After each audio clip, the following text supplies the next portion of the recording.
Yo, what is up, y'all? Damage Per Second podcast. This is episode 220, and that's DPS podcast.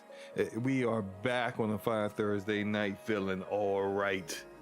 And I am here with my co-host, who was just telling me about how he ain't got time to do nothing, to take care of nothing, to make nothing, so don't ask him nothing. That's Mr. Lord. Gaming Forte. I definitely ain't say it like that, but no. That's exactly how I heard it. It was. Oh, you heard the Charlie Brown voice. Wah, wah, wah. Yeah, basically, pretty much. But no, I mean, but you know, how you been, bro? How's it been over the past week? Good. I actually have a Saturday off this week. That's how crazy it's been the last this week. The fact that every day this week I had to do something, and I had to take a Saturday off to and normally I don't, but I had to. I was like, man, I'm taking Saturday off, so looking forward to that. Outside of that, just getting into the little bit of stuff I have been playing, a little bit of AC Shadows. I got into the game preview for 33 Immortals, played a little bit of that. But outside of that, that's really it. I kind of didn't play as much Monster Hunter this week, due to just time restraints, and it's been wild. And also, this is how you know it's been wild all week. I vividly remember this. Last week on Thursday, I went to go get something to eat because we were going to play Call of Duty. Mm-hmm. Do you know what happened? No. I went upstairs. You didn't tell me nothing. Well, I haven't talked to you since then either. I think I told this story on IOP. I went upstairs. So you can tell them on IOP, but you can't tell me Well, until a week later. I did IOP. I did IOP before this show. I haven't talked to you since then. So I went upstairs. Like I said, I went upstairs to eat because I didn't eat. I literally came home and got right on the podcast. I went upstairs to warm my food up, and my wife was watching. What was she watching? Paradise. And I was sitting down watching that with her while I was getting ready to eat. And let me tell you, I never even ate. I was sitting on that couch, fell asleep on the couch, woke up at 1:30 in the morning. It was like my wife was upstairs, the lights were all off. I was like, did I literally just fall asleep right here on this couch? It didn't even eat my food. So that's kind of what happened to me. And then I came down to look in the Discord. I was like, yeah, SloMo been gone. He been gone a long time. He probably been gone for like 45 minutes to an hour at this point. That's what kind of happened to me. Yeah, I kind of figured you wasn't coming back after like 30 minutes. Man, I just figured he ain't coming back. Man, I just left. I literally was sitting there, put my food on. She made some roast beef, and I was warming it up, put it in there, with some cabbage and stuff, made a sandwich, had it in the microwave for 4 minutes. Man, in that 4 minutes, I literally passed the heck out on the couch. It was wild. And my wife was like, I was like, why did you wake me up to tell me to go upstairs? She's like, because you was looking real peaceful. You was snoring. That's what made her go upstairs, because she was still up watching, because she's on vacation since Friday last week. So she didn't. Man. So she ain't even have to. I've heard your snoring. Yeah. So I know that was pretty loud. Yeah, she probably couldn't even hear the TV. No, yeah, because she was off. Turn on the closed captions to see what's going on. She was off work since Thursday last week, so she was on vacation starting Friday. And I was like, she was like, yeah. I was like, why are you still up? She's like, oh, I came up here to watch TV because you was downstairs snoring on the couch and I ain't want to disturb you. I was like, oh man. She was just being nice. She just couldn't hear nothing. Well, that too. Well, I already know that's what the main reason was. But yeah, I when she said you were snoring, I was like, oh babe, I'm sorry. But no, that's kind of been it for me. What about you, sir?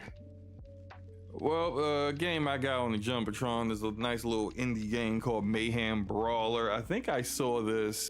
Can't remember where. I think someone may have recommended it, or I saw it at the Future Game Show. Maybe it was nah, it wasn't that. I think somebody recommended it, but it's a side-scrolling beat 'em up. It's pretty cool. You know, you got these like, there's like mutants out there. They took a lot of inspiration from Ninja Turtles. You see some character models. Are you coming through your regular mic, or are you coming through your other mic? Because you sound like you're coming through a different mic. Let me double check here. You are correct. In Discord, I'm coming through the wrong microphone. Yeah, I was listening. I was like, Discord. There we go. There we go. Why didn't you say that before we went live? Because I was tired and I just listened and I was like, so your he ears don't work. sound right. Listen. So your ears don't work. Listen. I'm tired. Listen. Well, listen. The good thing is that the good people listening right now heard my podcast mic and not the microphone that was coming from these end zones. Man, end zone. That mic sucks.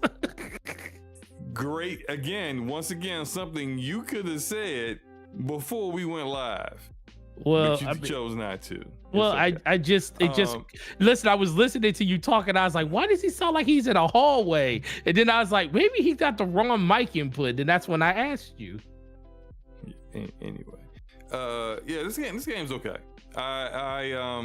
I only attended, you know, every now and then I'll get a game, you know, like a little indie game or whatever, and I'll say, look, it will stay installed if I am enjoying it. If I can play it longer than 30 minutes, I'll keep it installed. If I can't play it longer than, like, if I give up on it within 5 minutes, it is a wrap. I will never play it again. I ended up playing this one for like a couple of hours. I got pretty far in the game. You know, the story was pretty interesting. They got like these mutants and werewolves and vampires, and then and like I was saying, they took a lot of inspiration from Ninja Turtles. There's some like these Ninja Turtle characters, like you know, Rocksteady. No, is it B? Yeah, Rocksteady.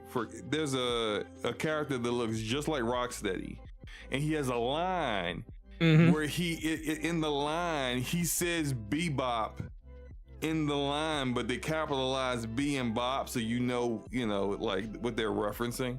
So yeah. It's you know, clearly they're fans of the Ninja Turtle IP, and the game, you know, definitely takes a lot of influences from like some of those old school Ninja Turtle games that were so good back in the day.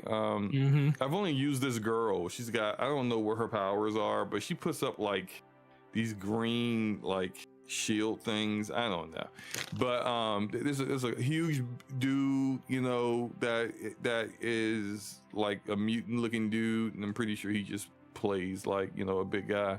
And then there's some, you know, prototypical, you know, like typical protagonist, white guy, blonde hair, white guy dude who I haven't used yet either. But it's pretty fun so far. I don't know anyone else that owns it, so I don't know if I can like get into like a co-op session with people, but I'm having fun with it. So there's that. I really haven't played too much this week. I played a little Fortnite with King David and Sinister. Shout out to them. I was on a little streak. Like I won like 3 matches in a row, and then they hit me, invited me in, and we won that match too. And I was like, King said he had to take care of some things. I was like, you know what? I'm gonna leave it right here, because I'm not trying to lose my crown. You know, I got 4 crowns right now. So I jumped off of that. I played a little bit of Call of Duty today, my first time. I actually hadn't played Call of Duty since I played when we were supposed to play last week.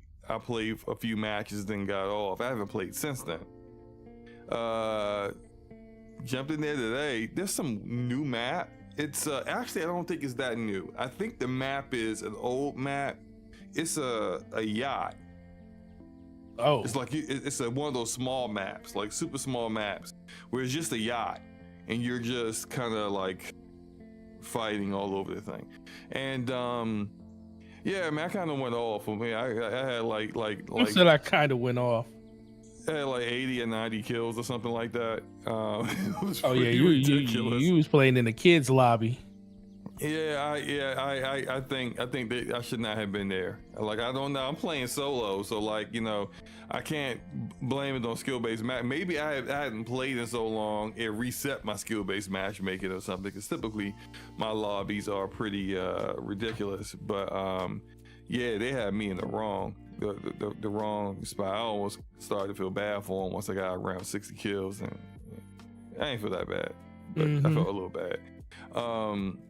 But it was good. It was cool. You know, I finally got that gun, the Cyper 91. That's the main thing I wanted to do before the season ended. So that like everything else that's in the battle pass is garbage as far as I'm concerned. So I don't care about anything else I just wanted to get the Cyper so I could, you know, here's another weapon I can build up. I haven't used it yet. I haven't seen if it's any good or not, but you know, I'll check it out at some point. Mostly I've been playing a lot of Assassin's Creed Shadows, like a ton of Assassin's Creed Shadows. I've made it to the second act now, so I have Yasuke, and I like how they incorporated some of the truth about the real Yasuke into the fiction that is this game.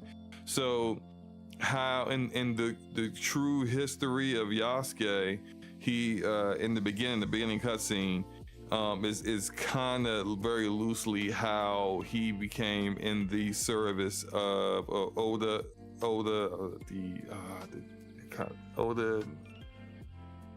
I can't say this guy's name, but the Japanese lord, the daimyo, that is he's the retainer to. How he came into his service is fairly accurate to what historical texts say.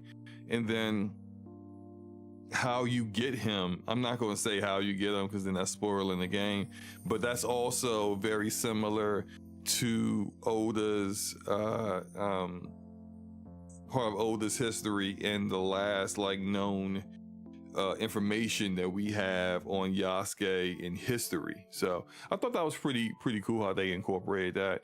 He's not as, when you get him, he's still OP, but he's just not quite as OP as he was in the very like opening part when he's just like ripping through everything. So, but I'm enjoying it. I like how you can just, you know, switch back and forth.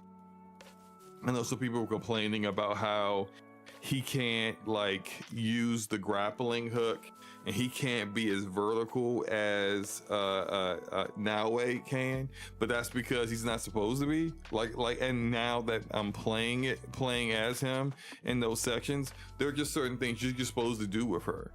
Like you could exclusively be one or the other, but I think you just kind of make the game harder by doing that, and you kind of lose some of your ability to kind of like get certain things by doing that.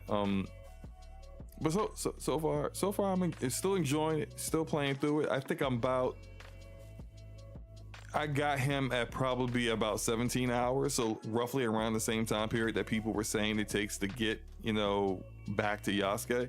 But I didn't find that like frustrating or anything. I really enjoyed playing as Naoe for the time period that I've been playing with her. So yeah. What else? I got these awesome weapons with her now. Like I really kind of, I'm not as OP with her as I am with Yasuke, because Yasuke he's ridiculous. You just rip through everybody with him. But with I forgot the name. It's like whatever the name of that weapon is, where you got like a chain and like a ball and a hook. You know what I'm talking about?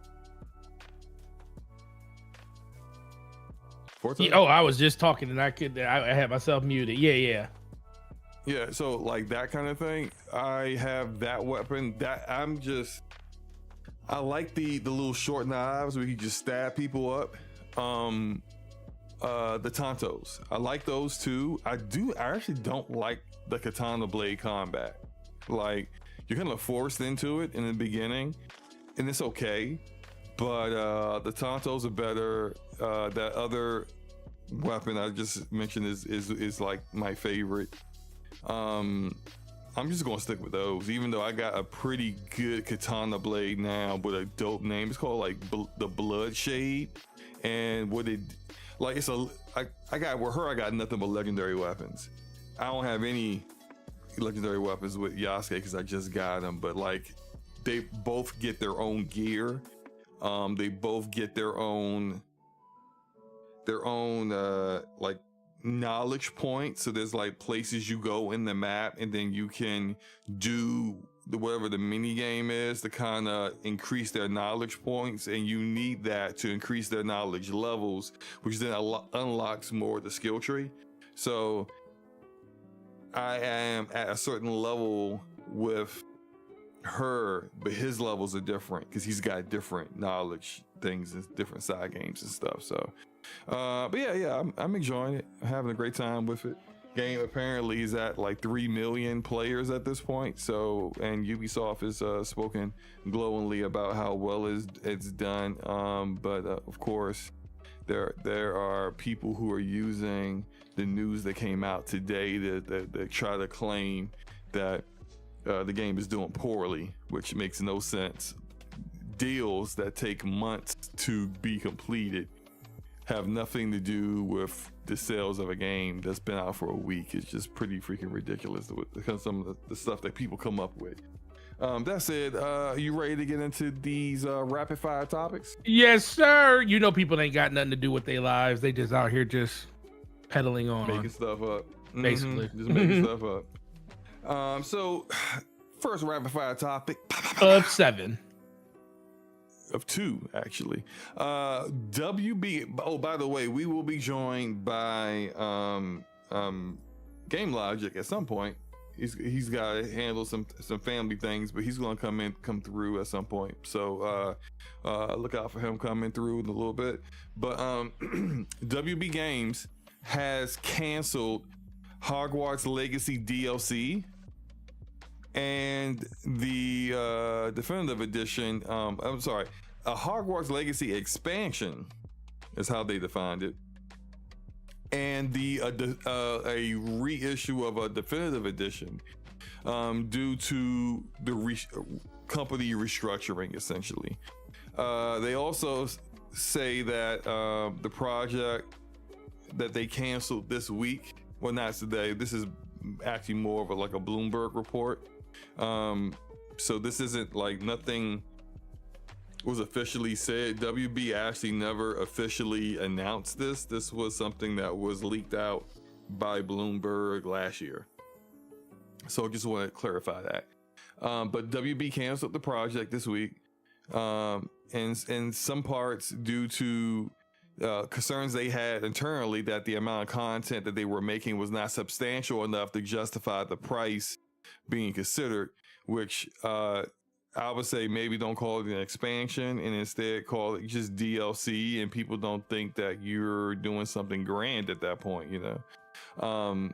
But Forte, what are your thoughts about this? Oh, by the way, before you go, the sequel is still in development, so the sequel's okay. The sequel's fine. It's just this content that was supposed to be for this particular game. So what are your thoughts?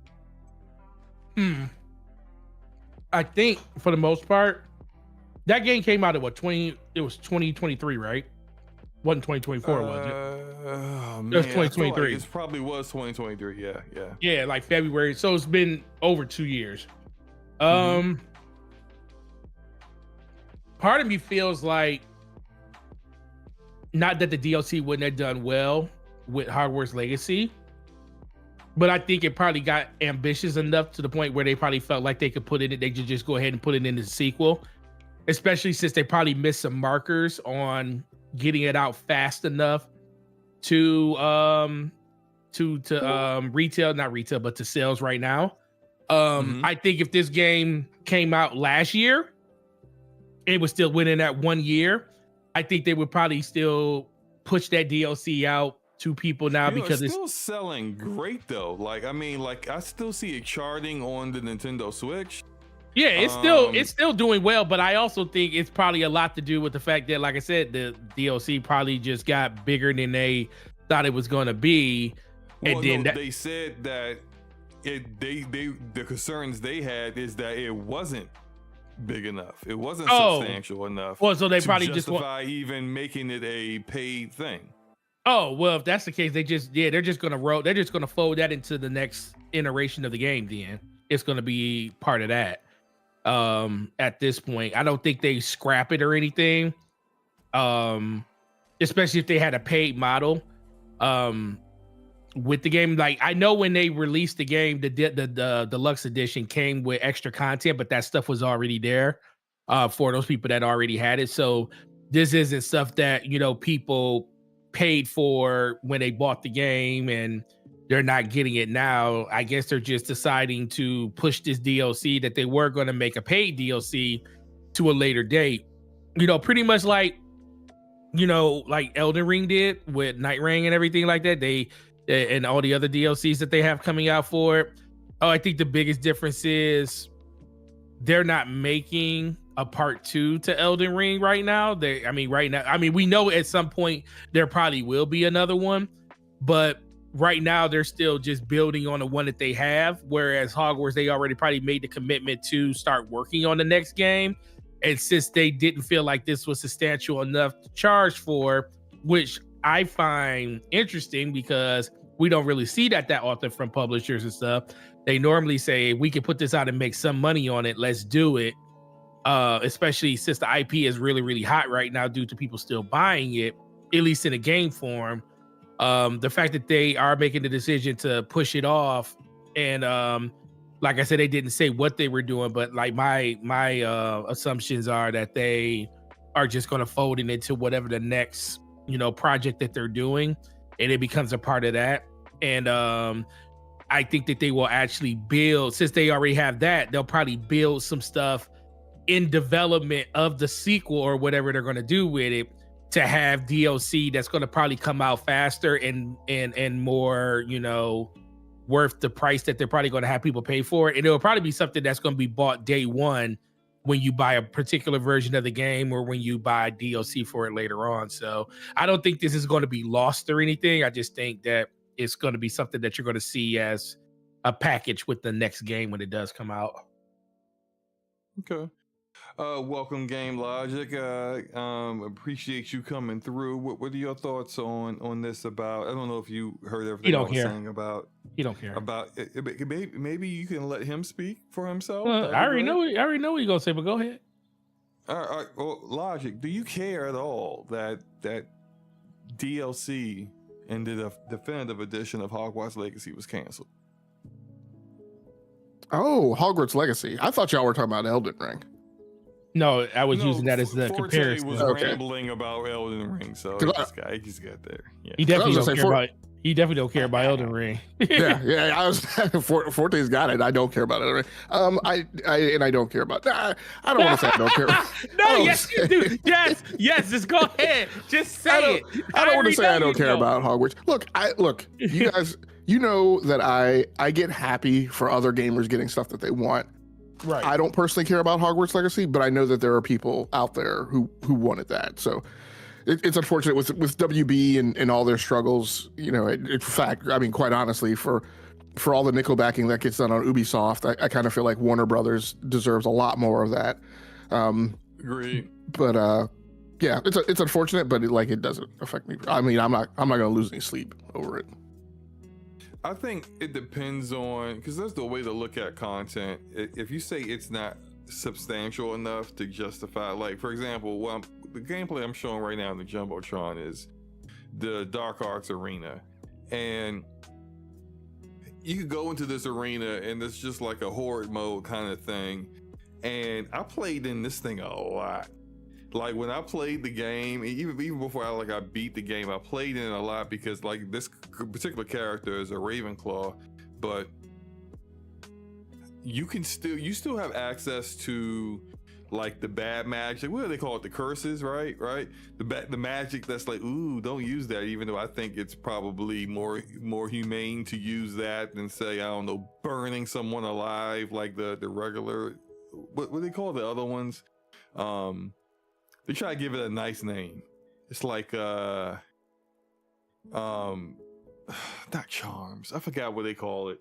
Maybe it is charms. I can't remember these weird like Harry Potter terms, but like anyway, my point is even if you don't have the really quote unquote bad spells already unlocked, you can go into this arena and you can actually equip them.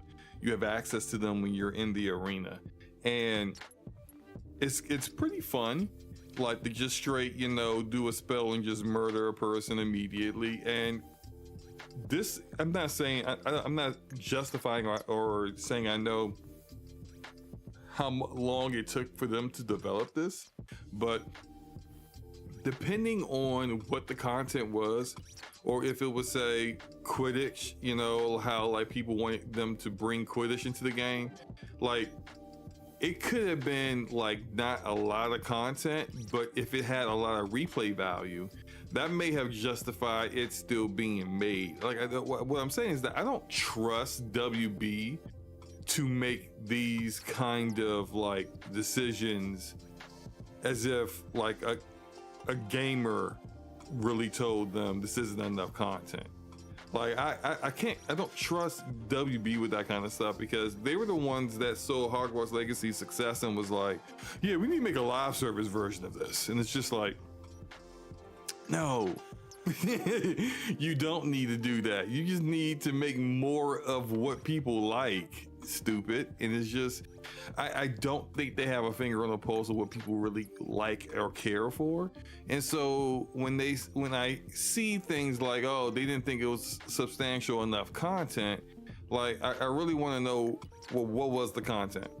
Because I can't really trust, if I'm making sense here, their judgment on these things, that they really know what they're talking about. Okay, I mean that's all I got. Anything else you guys want to say about this? Like, clearly no one wants to talk about this topic whatsoever. So well, I mean, I talked about it. I gave you every reason why I said what's gonna happen. I don't know. I mean, I'm just saying. I thought there'd be a reply. What you thought? You talk about? Anyway. I thought you were waiting for a Logic to reply to you and go off of.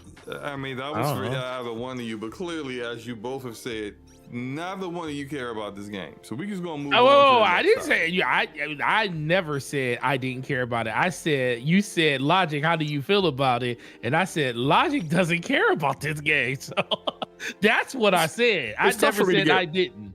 It's tough for me to get worked up over DLC for a game I haven't played. Oh, man, there it is. That's true. That's true too. From a business perspective, played it either, and Forte also don't care.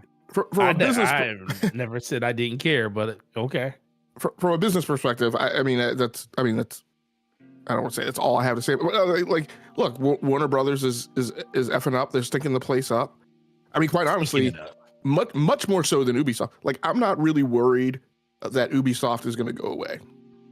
Something's going to happen to Ubisoft, but Ubisoft itself is not going to go away. Their biggest IPs aren't going to go away. Warner Brothers, I'm not so certain what's going to go on over there. So I mean, there's much more risk, and I would think people will be making much more noise about the possibility that those IP, right? When you think about the notion that we really don't know today that we're going to get another Batman in the Arkham style, like that's concerning. And I mean, and this is an indicator. Yeah, I mean, right?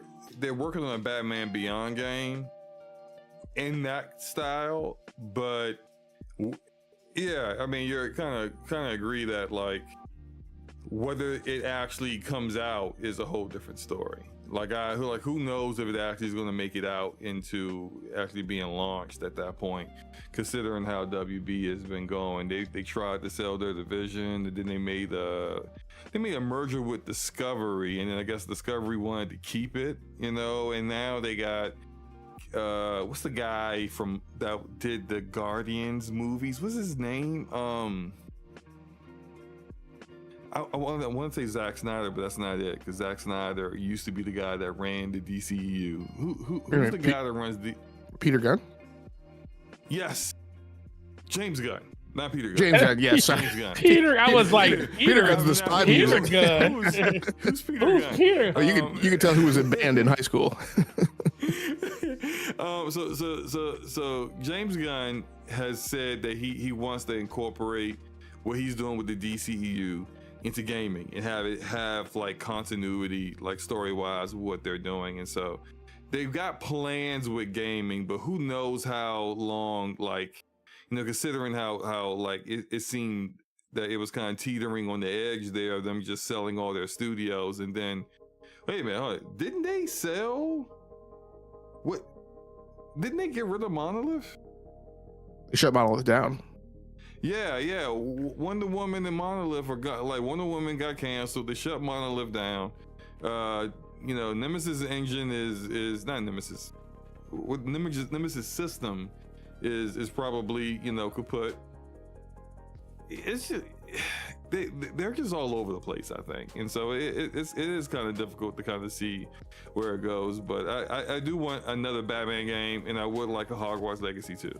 Like, and if they do go away, could they just at least sell everything off to somebody who can actually deliver on that? That'd be great. Anywho, second topic, separate rapid fire topic. Pow. CDPR with Cyberpunk. CDPR has shared a progress report, progress update on the games that they have in development. Mm-hmm. And kind of perturbed by what they said. So unfortunately, they aren't very deep into development on anything except for The Witcher 4, which is just in like production. But you know, all this talk they've been doing about Projekt Orion, which is the Cyberpunk sequel. I know we've all heard about the remake for the Witcher 1. There's supposed to be another Witcher spinoff. All this other stuff that's going on. All these games are in the concept phase in pre-production. It's like, why are y'all even talking about it? Like, why are y'all even talking about any of these games? Like, we ain't gonna see. It's gonna be a PS6 out before any of those other games to make it out. Hell, it might even be a PS6 out by the time The Witcher 4 comes out. So it's just like, why did y'all talk about this? So it's weird to me. Also, and another thing that they announced is that they have a partnership with that mobile developer from Saudi Arabia, Scopely, I think it's called, to create a game based off of either The Witcher or Cyberpunk IPs. I think it's probably gonna be Cyberpunk, honestly. But yeah. So with Forte, what are your thoughts about CDPR? But and matter of fact, let me ask you this question, because the studio isn't really that much bigger than they were when they made Cyberpunk. Do you think they got too many projects they're working on? Like, they need to kind of scale down and just focus on a few, because they literally have like half a dozen games technically in that they are, you know, working on. And considering how Cyberpunk launched and how rushed it was, like, would it be better if you just kind of, I don't know, like focus on a few? But was it rushed because of the developers couldn't handle it, or was it rushed because publisher? It was rushed because of the leadership group. The leadership group wanted advantage exactly of the switch from one console generation to the other. They wanted to get their sales on the Xbox One and PS4, and then they also wanted their sales on the PS5 and Xbox Series consoles.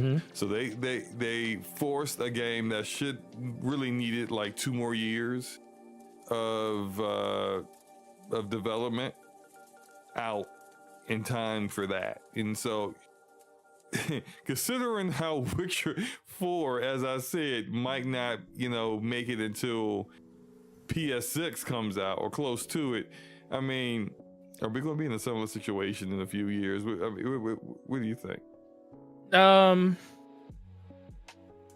I mean, listen, we could be in that same situation due to the fact that, you know, a lot of people seeing the praises of Cyberpunk now after everything. It's like, you know, people still, I don't think people forgot how bad the game was at launch and everything that happened with the game then.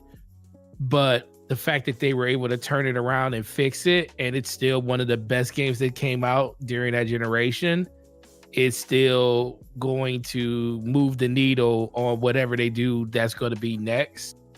The unfortunate thing is, the fortunate thing is, I think the fact that they are working on so many different things, it kind of like the change of philosophy allows them to like kind of like mix and match a lot of different things that they're doing across the multitudes of different IPs that they're working on. I mean, I can also see the fact that like in some people's eyes where they, you know, you want them to focus on maybe one or two things, get those out the door, and then start working on other things. But I also think that they're one of the best developers out there, and it's all about the leadership that kind of made decisions that weren't good for the health of what they were creating at the time. And the fact that now that this is a value, like Cyberpunk is a valuable IP for them, I can see that not happening with, like, say, the next thing that they do when it comes to Cyberpunk, just like I don't see that happening with something with The Witcher's name on it. Now, if you're talking about one of these other IPs or other things that they're working on that could be, that doesn't have a name behind it, other than the fact that you're just trusting that it's CDPR, that's where I would worry the most.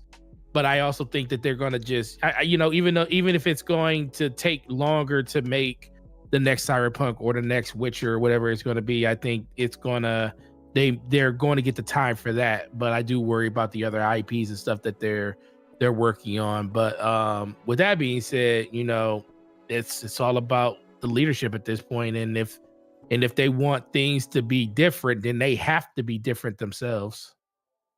Well, I mean, I agree. I just kind of wonder if, like, you know, they haven't released another game since Cyberpunk, and I see. I mean, Witcher came out in 2015, and Cyberpunk came out in what, 2023, 2022. So it's 7 years between Witcher and Cyberpunk. So I mean, it takes a long time for them. I mean, and I agree. I just think when it comes to them, it takes a while. I mean, we're not talking about Rockstar levels of Rockstar been working on GTA 6 for over a decade. You know, so when we heard about Cyberpunk in 2012, 2013, you know, it was you know, they showed the concept art and stuff of it back then. And we know we got small updates and stuff over the game, but you know, Witcher came out and it was a good 6-7 years after that came out. So, you know, they've all, I think they're just one of those developers that you kind of understand is going to be slow to the draw when it comes to like releasing their games and stuff. I think that's why a lot of people were just upset about the Cyberpunk, because they expected that to be everything it is supposed to be that it is now when it launched, and it wasn't that because the publisher or the leadership group didn't give them the time to do it. So I think that's the part where you have a point to be kind of worried about. But outside of that, I think they're one of the few developers that you don't care how long it takes them, and if they're working on one game and it takes them 8-9 years to do it, that's fine, because you know for the most part it's going to be good when it does come out. All right, so to put a let me, I want to clearly define everything that they're working on so people kind of can get an idea of maybe, you know, what's happening there. So they have the partnership with Scopely that's going to do, I mean, they're a mobile developer, so this is likely going to be a Pokemon Go now. Yeah, right. So it's probably going to be something like a mobile version of The Witcher or Cyberpunk. I think probably Cyberpunk will probably be a better. They own Monster Hunter now. IP. They own all that stuff. Okay.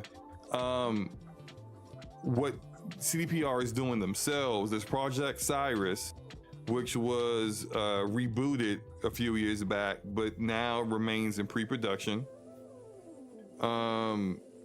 And I think they are now working with another developer called the Molasses Flood. That's a weird name.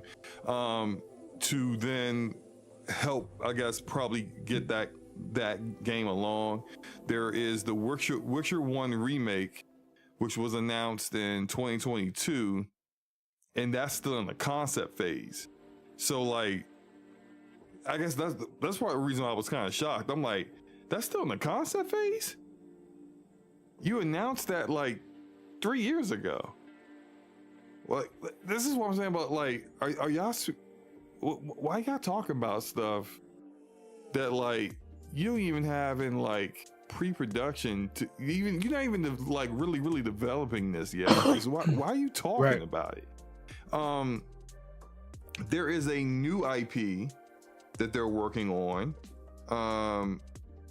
which I don't know if it's something that they are adapting from a different writer's work, which is what The Witcher and Cyberpunk have been, but that's Project Hadar, and that one is also in pre-production. It's just, they got a number of like projects that are in the works, and this is not even getting into like the stuff they're doing in like, you know, different forms of media like Netflix and all that stuff. That I'm not worried about that. That's they go like what they did with Edge Runners. You go, you know, contract that out to an animation studio, and you just have your narrative people make sure that whatever you're doing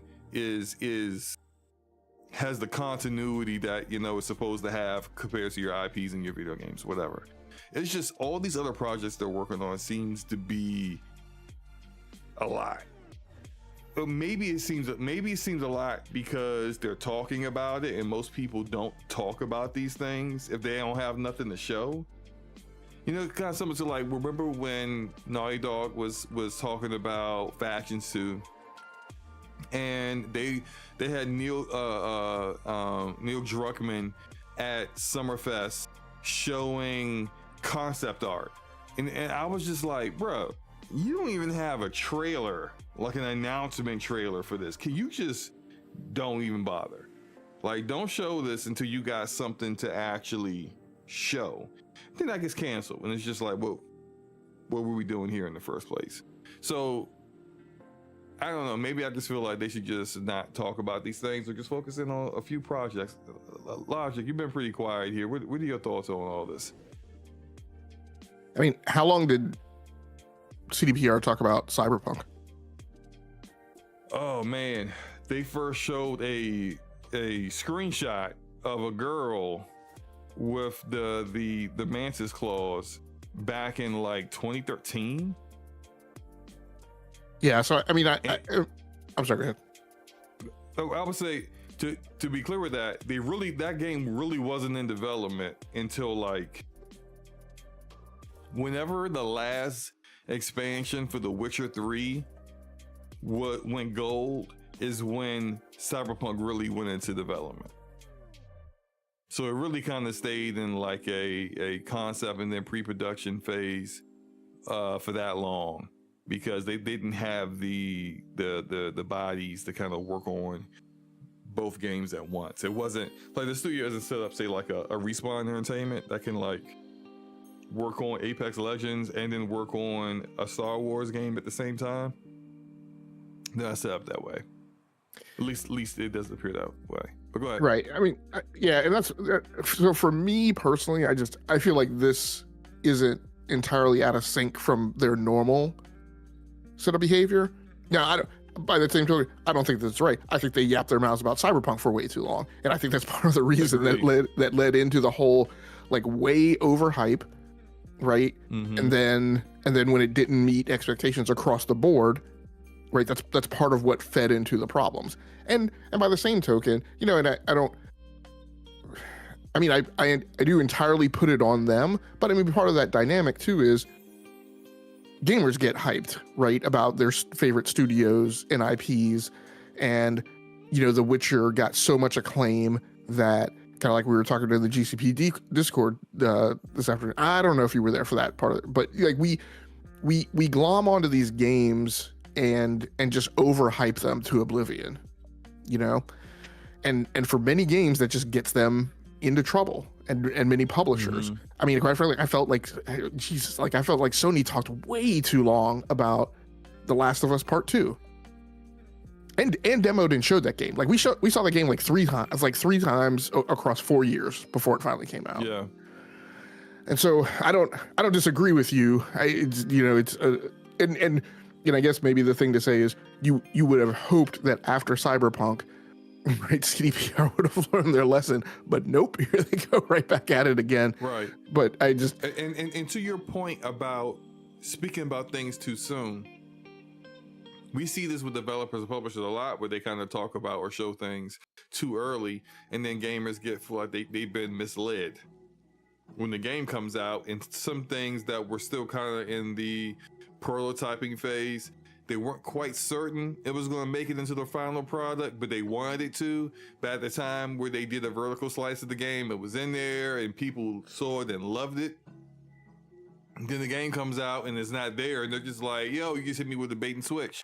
Like the Division 1 was supposed to have a playable drone that you could be able to use with from an your app iPad, on your phone, on your iPad or whatever, right? You can't even do that today. Bro, they had me. They had me so hard. I'm an Ubisoft stan. I'm a Tom Clancy stan. I've been with Red Storm Entertainment from jump, right through the whole Rainbow Six series before it even went to consoles. I mean, we used to play Rainbow Six Rogue Spear multiplayer on my little homeland. I mean, they had me hooked so hard with that game with all the over promises. And even though it was being done by Massive Entertainment, I felt like it was still all this legacy of 6, 7, 8 Rainbow Six games before. That was even before it went to Vegas. Man, mm-hmm.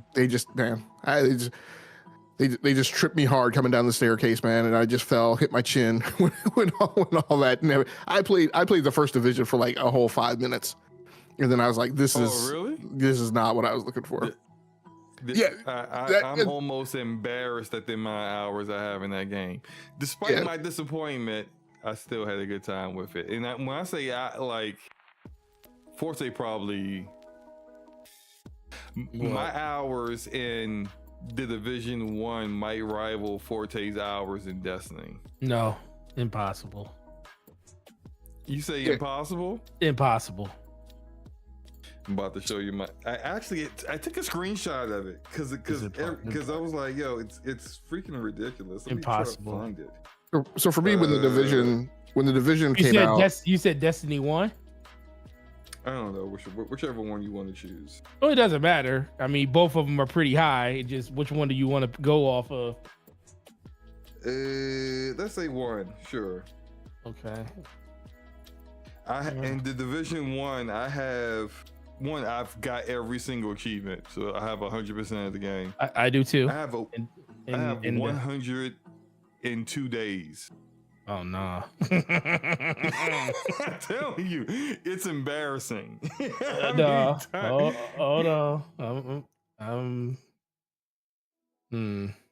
102 days, 22 hours, 44 minutes. Gaming Forte. It's pretty bad. That was back in 4 years ago, so I've jumped back into it a few times, so it's probably higher than that now. But Gregor says that's it. Whatever, Gregor. Anyway, look. That's it. He ain't lying. That's it. 102 days is a long time. That's a lot of time. Yeah, I didn't rock with the Division because when the first Division came out, I was playing it on console because I was of course gaming on PC, but I was gaming on laptops. So. Mm-hmm. So high powered stuff that needed a lot of optimization, I would tend to play that on console rather than PC.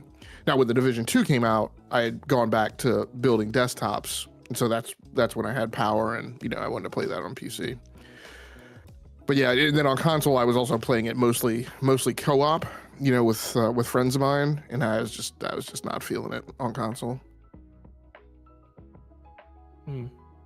Yeah, I look, I really enjoyed the game, but to get back to the point, they promised a lot. Not really promised a lot, but they showed a lot, which became like in a kind of like a unofficial promise to the gamer, because like you showed this, and people think that's what it's going to be. Remember how the showing, like looking at the map of New York, was like this superimposed, like altered reality 3D thing all over like the ground, and it was amazing looking, but that also didn't make it into the game. It's just there's when you introduce things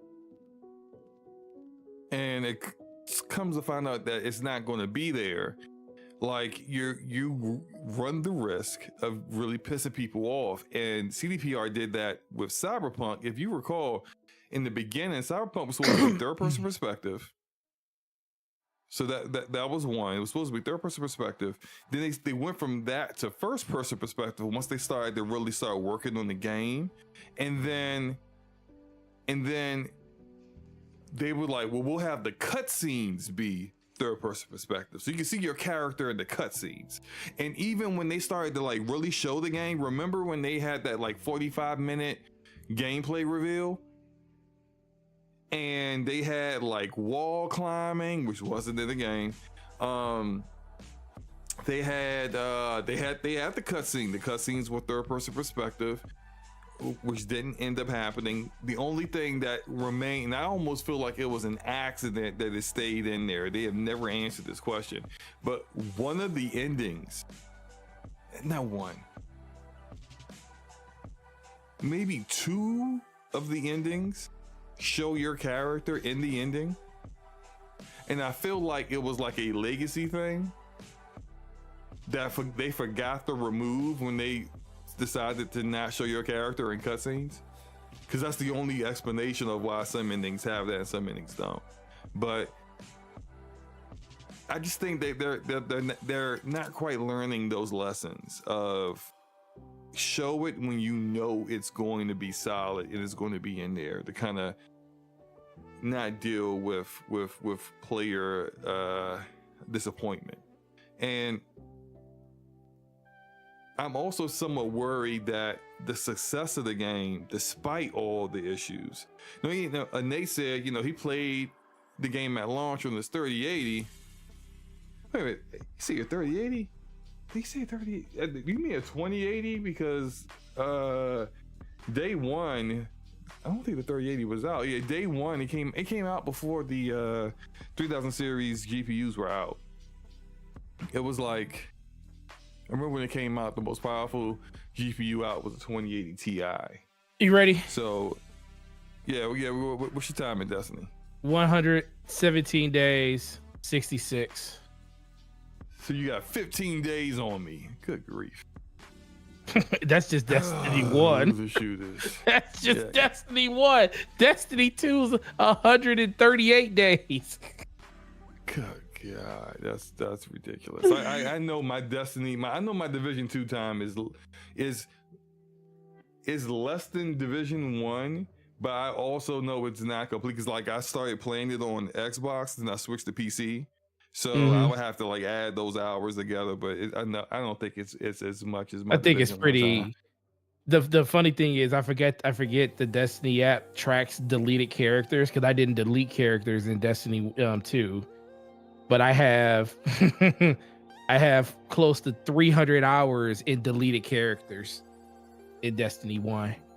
Is that you? Are they counting you just sitting there in orbit? No, that one doesn't count. No, your Xbox counts you sitting in orbit. The time wasted on Destiny app, it only tracks inactivity. So that's actually inactivity, like doing something, not just floating in space or sitting in the tower or sitting in the tower. It doesn't. You're doing something. You're doing nothing. It's Destiny. Anyway, look, it was. Don't get mad because one game is still relevant and another one isn't. Destiny is not relevant. I don't know who told you that. There's still close to 100,000 people playing that game daily. between 70 and 100,000 people.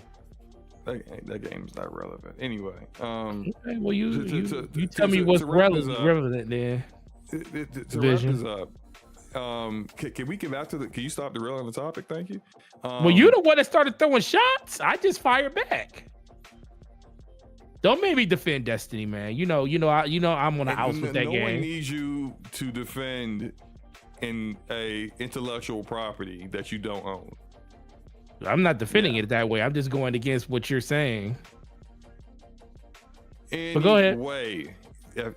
For the third you are the host derail, you are the person hosting this podcast. You can't just move on. I've been trying to move on. No, you keep bringing it up. But you keep throwing subtle shots back. So I'm going to shoot back. Who cares? I do. That? Okay. You obviously care. Yes, you do. No, I don't. That's why I'm trying to move on back to the topic. Logic, does this sound like a person that don't care? Go ahead. Move on, SloMo. I'll do it for you. Move on, SloMo. Final question on this, so we can move on and he can shut up.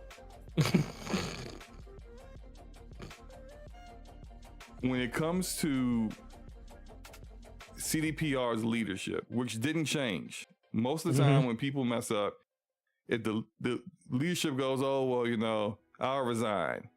Oh well, I screwed up. I was greedy.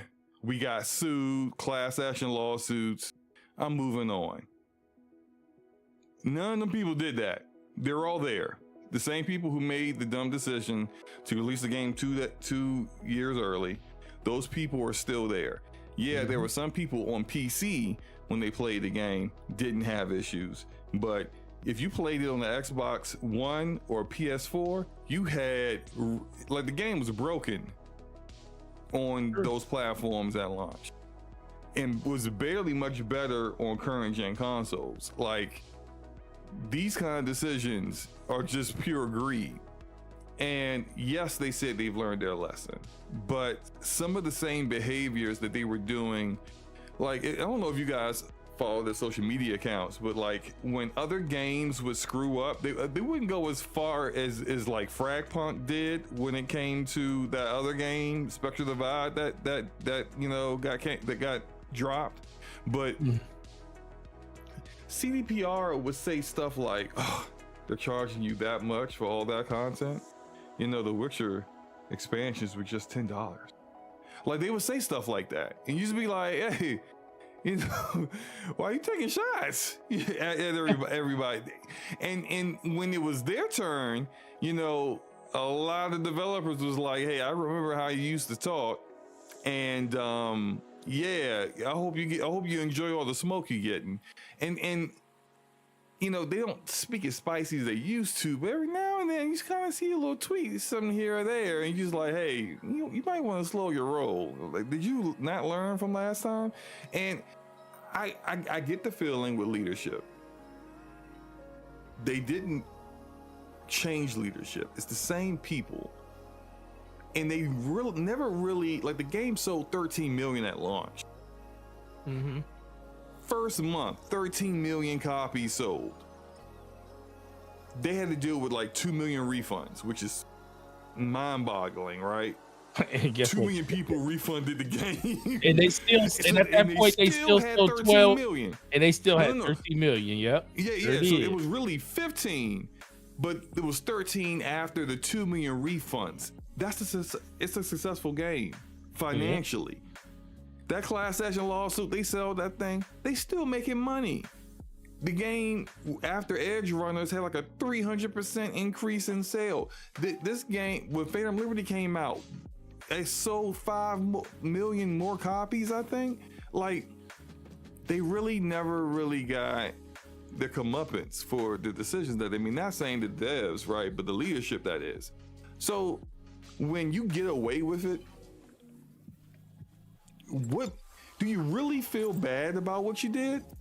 I mean, publicly, I think they would say, yeah, it was awful. We learned a lesson, all the PR BS behind the scenes. PR BS. I do it again. PR BS. And I do it again. Because funny. why? Because I made money. You I make made money. crazy money. I burned some money in my fireplace to keep warm kind of money. And you know what? If we did it again, what's gonna happen? I mean, they haven't learned, they haven't dealt with the consequences of their actions. That's all I'm saying. If y'all ain't got nothing else to say about it, we can get into the I main agree topics. 100% with you. I mean, but that's why I say ultimately, if it was the developers, we would be fine with it. But you got to worry about the leadership screwing it up again. So it's always going to be and the devs that. told them. Yeah, the devs told them it wasn't ready. We need 2 years, and they just said, "All right, well, Mm-hmm. make it gold wherever you're at right now." They said wherever you're at. We're going to launch this bad boy. Anyway, Nintendo Direct. Yeah, Nintendo Direct today. Not the one that everybody is waiting for. That's next week. But we had a Nintendo Direct today. The final Nintendo Direct for the original Nintendo Switch. And this one was about 45 minutes. It is I'm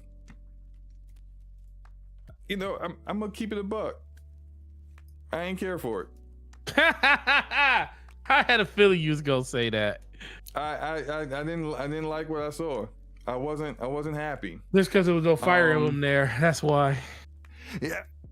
Yeah. I know. That's the only reason. No Fire Emblem. I'm not buying a Switch 2 until I see a new Fire Emblem. If Nintendo wants me to buy a Switch 2, they better have a Fire Emblem showing. They may be showing me a Fire Emblem next week. But to be fair, I did see a couple games. I was like, you know what? Probably gonna cop that. Mm-hmm. One was what we're seeing right now is the Dragon Quest 1 and 2 remake. I thought that looked pretty good. That looked really good. I don't even remember. I know I played that back in the day. I don't even remember playing it. So it's to my old brain, it's gonna feel like a brand new experience. So I'm gonna get that. And then there was Marvel Cosmic Invasion, which looked amazing. I love the way that looked. I'm copping that. It's also on PC, so I'm copping it on Steam. I already got it on the wish list. So sorry, Switch, even Switch 2. I'll play that on my PC. But everything else I did not care about. Forte, you're definitely probably a bigger Nintendo fan than me and Logic. What did you think about the Direct? It was okay. I mean, I didn't expect them to. I mean, I don't disagree with you saying it was like a great thing. It was a nice tune-up to get everybody kind of excited for the Switch 2 announcement. Or not the announcement, but the info from pre-orders and everything that's going to happen.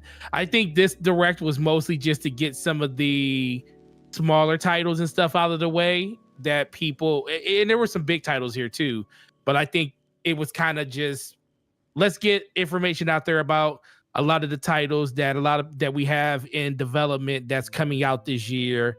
That we really don't want to be main stage at the same time that we're announcing the Switch 2.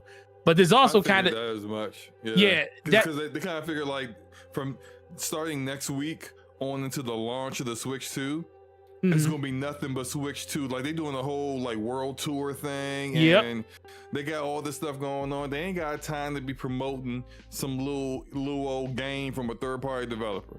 So they're like, you know what? We gonna do this now. We gonna get this out of the way now, because starting from next week on until like July, ain't nothing but Switch 2 stuff. Yeah, well, and also the thing is, I felt like they did a good job because Metroid 4, Prime 4 being there. I think that a lot of people are gonna say, well, that's not a small title. Well, I'm thinking, well, that's a title that they're using to like attract people to the Direct and make people watch it so they can see the other things too. But you still haven't seen the Switch 2 version of that game. You're gonna see that on the second, just like you still haven't seen the Switch 2 version of Pokemon Legends ZA. And so all of these games, but you're still gonna look like crap because it's Pokemon. It probably will. I already set my pace on why the Pokemon Company and and I forget the name of the company that makes the games, does that, and that's because people. Man, What is the name of the company? What is the name of the company that that makes the Pokemon games? Holy crap! It's on the tip of my tongue too. We are old men because we can't remember nothing. Oh my god, I can't remember the name of that company. It's because it's gonna drive me crazy now. Game Freak. Game Freaks, yes, Game Freaks. There it is. Yeah. There we go. So Game Freaks, they know people are gonna go out and buy this game anyway. So they feel like, and it's not like Nintendo can't make good looking games. Mario Wonder was a good looking game. Mario Kart, Breath of the Wild games. Well, I mean, I'm talking. No, they were good looking games based on the system there are. I mean, if they had a more powerful system, I expect. This is the thing. I expect more. Now that they have a Switch 2, and it's going to be a more powerful system with, the capabilities of an Xbox One and a PS4. So I'm expecting the graphical fidelity of Switch games to get better. I'm not saying they're not going to be PS5 and Xbox Series X or even PC quality, but they're going to be better. But Game Freaks, they saying, listen. Game Freak, you don't call them Game Freaks, which I feel like is like a whole nother That's what thing. I'm calling them. I'm calling them Game Freaks because they being freaks out here telling people like, hey, you gonna buy this ugly game just because it's a Pokemon game. But I ain't gonna lie, Legends EA got me super excited. Unfortunately, it got me excited. It's got me real excited. The little things like being able to dodge in a Pokemon fight and not be static screen is incredible. It's something that's been in every video game. Listen, it's been in video games forever. Madden added a hit stick, and people was like, "Oh my god, yes, it's a hit stick." Guess what? Like, bro, guess what? The exact same gameplay. Yes, but guess what? But Pokemon gameplay is actually pretty fun. Let's be for real. Pokemon, if you like to collect and stuff like that, Pokemon gameplay is actually pretty fun. But I don't know about the fact that you'll be able to dodge and all this stuff in a 3D arena with your Pokemon, I think that's going to be a huge selling point for a lot of people because it is a move forward for the franchise. Just like Final Fantasy used to be turn-based all the way up until Final Fantasy 15 when they did what, Slow-Mo? Some people didn't like it, but in Final Fantasy 15 they kind of changed it and they went to the open combat. I forget what they call the combat, but that's when it changed. And guess what? It was something that was new. And guess what? And other games did that before. So Pokemon, 10 years later, have decided to enter the room. They decided to enter the room 10 years later. Shout out to John Wolf in the chat who John? wanted to tell us that that hit stick was amazing. It was. Man, you used to declink people in Madden back then. Oh, like it was. You thought the hit stick was amazing too, huh? It was. In 2008? It was. It was pretty incredible. But still. Stick, huh? See, why do you have to make everything like that? You were saying it multiple times. I'm just like this guy. He's loving it. It is. We like to stick. You're right. We like it. I know. I don't know this we. We like it. French. But I'm not French. I'm really excited for that game. I'm definitely getting that game day one. I'm getting Metroid day one. Now one game that I was really like. Yes, Metro Prime 4 is a day one whenever the heck it comes out. I don't know if it's going to be a release game, but a release date game, but I will be getting that game the moment it comes out. The game that I'm really excited for the most is Everybody's Golf. I love Hot Shots. I love it. Wait, that's over Marvel Cosmic Invasion? Yes, way over. What? Dude, let me tell you. Oh my. Let me tell you. I play Everybody Golf, because it's like Hot Shots Golf. Like there was on the PlayStation on my Vita. Dude, You would rather play golf than that amazing Marvel game on the Switch. Yes, that had.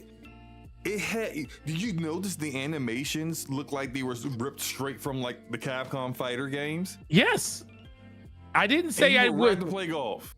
Listen, We're talking about a Switch. You're not even gonna play it on the Switch. You're gonna play it on PC. It doesn't matter. We're where talking. I play it. It's no, gonna be more. It's gonna be. no, It's gonna have no. multiplayer. I am talking. Listen, I am talking about. This is a Switch. This was a Nintendo Direct. I am talking about the games that I am going to be playing on the Switch at some point. That's what I'm talking about. You can talk about, like, you can go up here and shame Nintendo, say, you know what, I'm sorry, Switch 2, but I'm playing that on my PC. No, you're more excited for that game on PC than you are excited for that game on the Switch. I am excited for that game, period. I am excited. If it was only on the Switch, I would buy it no, on the you Switch. Would. No, you would. Because yes, you, I would. No, you said the only, you said, I bought no. Marvel Ultimate Alliance 3 on the Switch. No, we'll never know that because you said because you said the only game that's gonna make you buy a Switch. You said the only game that's gonna make you buy a Switch is what? The only thing being friends with people on Switch is good for is checking their hours.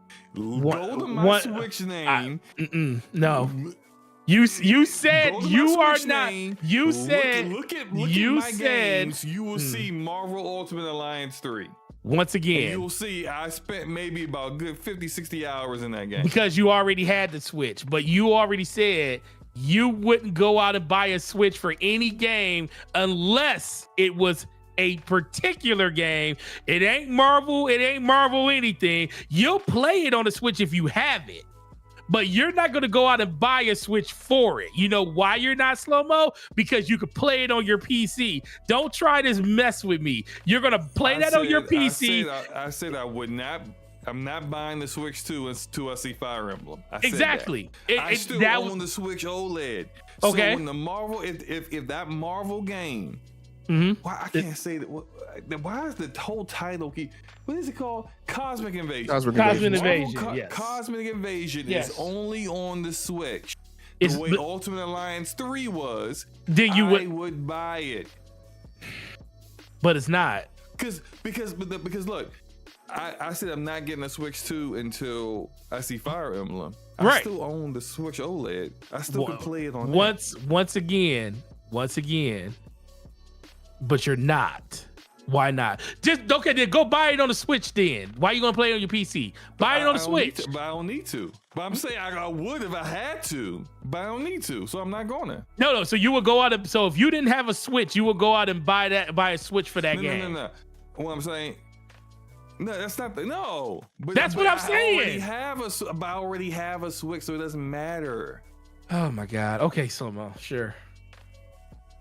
You're doing all these hypotheticals. It's not a hypothetical. The game is literally the game is out on everything. What if you didn't own a Switch?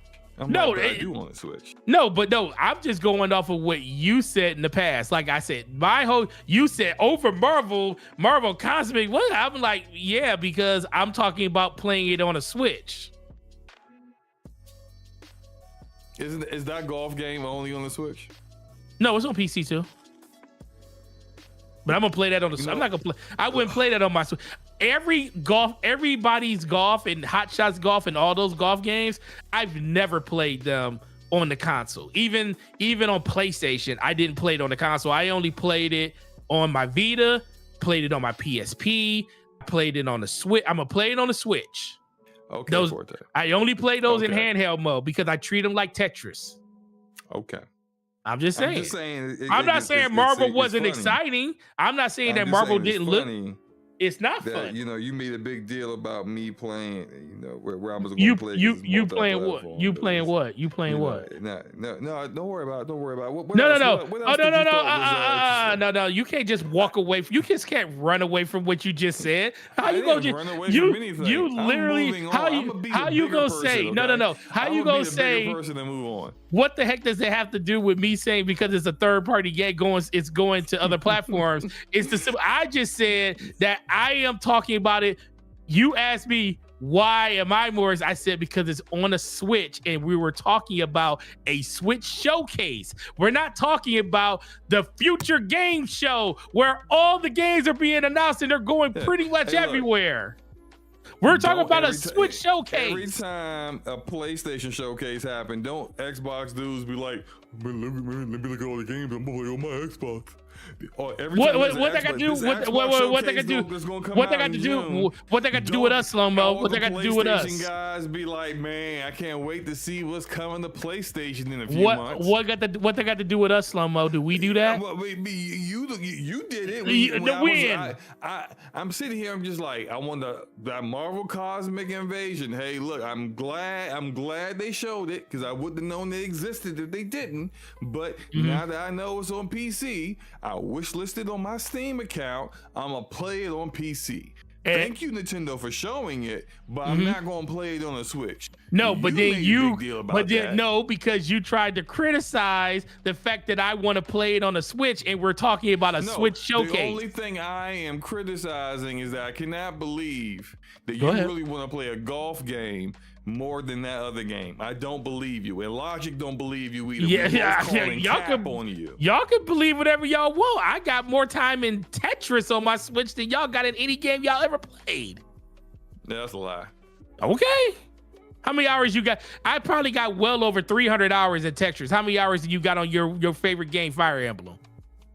300 hours in Tetris. That's it. 300 hours? I said over, probably over. We don't count hours spent in equivalents of Candy Crush as cred. Yeah. No. Literally, that's like saying I got 300 hours in Minesweeper. Literally, all your hours on the Switch is half of them as you sleep. Nope. Guess what? All those hours is illegitimate as far as I'm concerned. No, you know this because literally I used to tell this story all the time. Literally from the moment I had my Switch and Puyo Puyo Tetris came out, because that's the Tetris I play on there, 1 and 2. I literally played. Remember, I told you the story. Every morning, I woke up and played Tetris because it woke me up in the morning and it got my brain going. I did it every day for like 4 or 5 years. Every day. And top Forte. Oh, okay. You can be anything you wanted to be. Forte, you might as well say I have 500 hours in Minesweeper. No, nobody has that. I got 300 hours in Uno. Like that doesn't. Come on. 80,000 hours in solitaire. Like, okay, big golf. Well, do you? Do you have 80,000 hours in solitaire? Then why are you bringing it up? Because it's the equivalent of what you're saying in Tetris. No one cares, man. No, nobody has to care. I'm just telling you. We don't question that you're looking forward to everybody's golf. Like I play golf games. Actually, one of the games I've been playing is PGA Tour 2K25. I had lots of fun with it. But I'm not going to come in here when we talk about a direct and say that was the game that popped to the top of my list. I didn't say it was the top. I said the top game on my list. I said that wasn't the top. I just said I'm super excited for that game. That's all I said. But I asked you over Marvel Secret Cosmic Invasion. What they got to do just because Marvel's like 5th or 6th on that list? Forte, are you sure? Are you sure you didn't say that was at the top of your list? Because I don't know Marvel? why I would have. I'm old. I think I know how I think. I don't think I would have asked you that comparison question unless you had come out your mouth with something like that was at the top of your list. No, the first 2 games I talked about Metroid being there day one. I said Metroid. Metroid. I was there day one for Metroid. I was talking about Pokemon. I beat Big Dread. What are you talking about? Wasn't that the only game you beat that year? What, Dread? Yeah. It might. No, did Dread come out the same? Yeah, Dread might have been the only game I beat that year for Switch. I beat both Zelda. I beat. No, not period. That entire year. Who knows? Destiny was still very, very influencing my gaming decisions back then. But no, I talked about how ZA I'm super excited for. Literally the game that's there the most because I'm so in tune with Pokemon right now. I can't wait until the new Journey Together set comes out tomorrow. I'm gonna be taking pictures of all my Pokemon cards that I'm gonna be buying tomorrow, and I'm gonna post it on Twitter, and I'm gonna tell people like, hey, which one should I open first? I am spending so much money on Pokemon cards tomorrow. It's not even gonna be funny. So I'm looking forward to the game. Are you gonna do a poll? For what? Yeah, I will. I am. I'm Can gonna you poll add up there. an option of just throw them all in the trash? Because that's what I want to vote for. Yeah, I'll put that up there for you to vote for. You just being a hater, but I'll definitely put that up there for you. But no, but no, it's not that Marvel. I'm just not. I've never really been a Marvel video game person like that. It's not that I'm not excited for it. It doesn't excite me like that. You know, like Forte, I haven't. Forte, I barely Forte, played Forte. Marvel. I just barely rolled played tape. Marvel Rivals. I just rolled tape. You said what your words were Go is ahead. the game that I am most excited for. Mm. Okay. That is why you got to ask the question, really, above this other game? Some damn Oh well, golf. yeah. Well, I am more excited than that game for that game. No, you didn't. You didn't say more, Forte. You didn't say more. You said most. You said most. Well, most. Yes, most. Because I know I'm gonna play that every day for a long time. All right. Okay. All right. Forte, Listen, thank you. I don't have no problem. I don't have no problem with telling myself. myself. Was exciting from this direct? I said the three things that I thought was exciting. My three things: Okay, Pokemon, Logic. Metroid, and everybody golfs. Okay. Logic. Did you see the Nintendo Direct earlier? He's gonna make this Logic? big. I'm sorry. Say that. What he said the game I am really excited for the most. That was the quote. I'm sorry. I had to double check it. But go ahead for slow-mo. Sorry. We know what he said. He admitted what he said. Finally, it's fine. Did you get a chance to check out the Direct earlier? I did. Okay. What did you? Any games you found exciting? Anything you're interested in? Yes. So I'm gonna go through my list. I'm not gonna use the Forte hyperbole methodology, but I mean the games that I saw that were of interest to me. Now, well, I'm going to caveat this later, but just purely from the Direct was Metroid Prime 4, Marvel Cosmic Invasion, Dragon Quest 1 and 2 HD 2D remake, Saga Frontier 2 remastered. And that game, I will say, if I still owned a Nintendo Switch, I would have gone and downloaded that game today because it did shadow drop. Mm.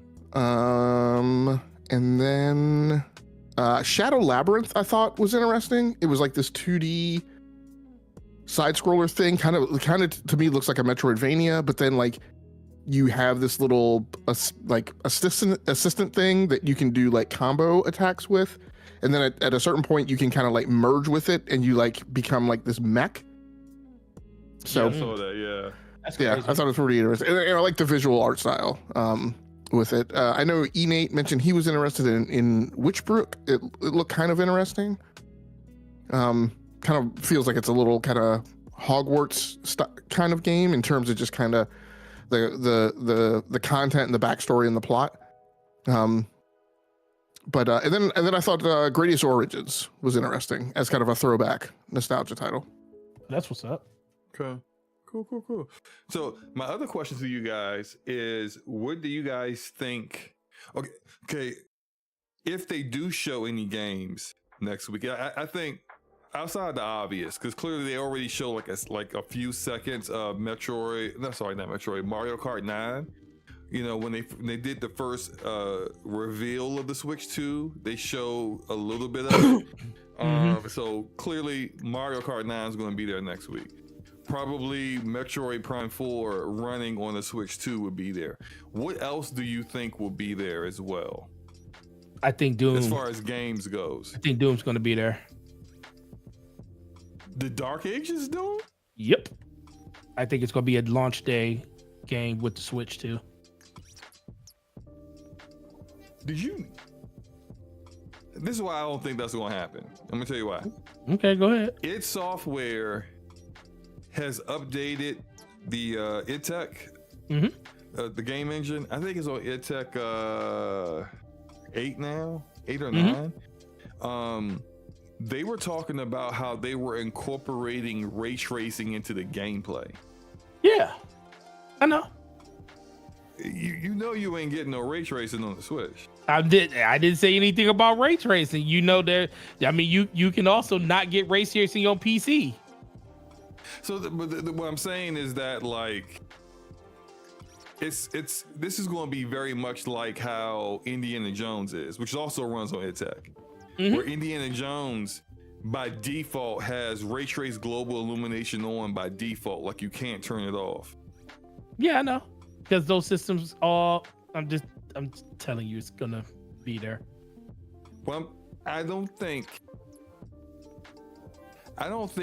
Xbox games that can't.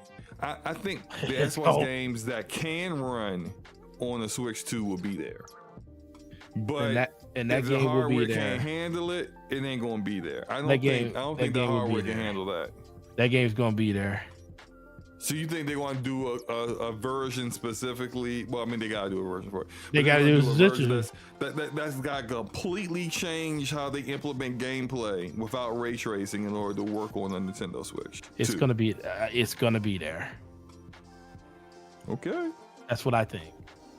Okay. Cool. We just haven't heard anything because Xbox isn't talking about anything Switch related. And you're going to get the whole kit and caboodle. There's going to be a lot of, I feel like there's a good chance that Forza is going to get announced for the Switch too. Well, I can see that. I can see that. I mean, Forza is a little older now. It was like 3-4 years old now. It's not going to run like great, but I think it will be there, and it's clearly not going to look like it does on other platforms. It's not even look like what it's going to look like on the PS5. The hard. I think some of the stuff that I'm not saying you doing this, but I see a lot of people like you see these little rumors that pop up, and they're just like, hey, did you know the Switch 2 is going to do it's going to have a 120 hertz screen? And I'm just like, no, it ain't gonna do all that. No, it's not. Like I do this every time. Like remember before the Switch, how powerful they were trying to talk like it was going to be, and then we got it, and it was like, yo, what happened to all that stuff y'all were saying? What happened to all that power? Yeah, it's like y'all keep forgetting who Nintendo is. Nintendo's not doing all that stuff. Like 120 hertz screens not happening. Like I like the APU that's in it. I think people get a misconception because of how NVIDIA named it. They named it the 3050, but it's not really a part of the Ampere architecture. It's not an Ampere APU. It is really, what was the, Logic, you would know that. What is the code name for RTX 2000?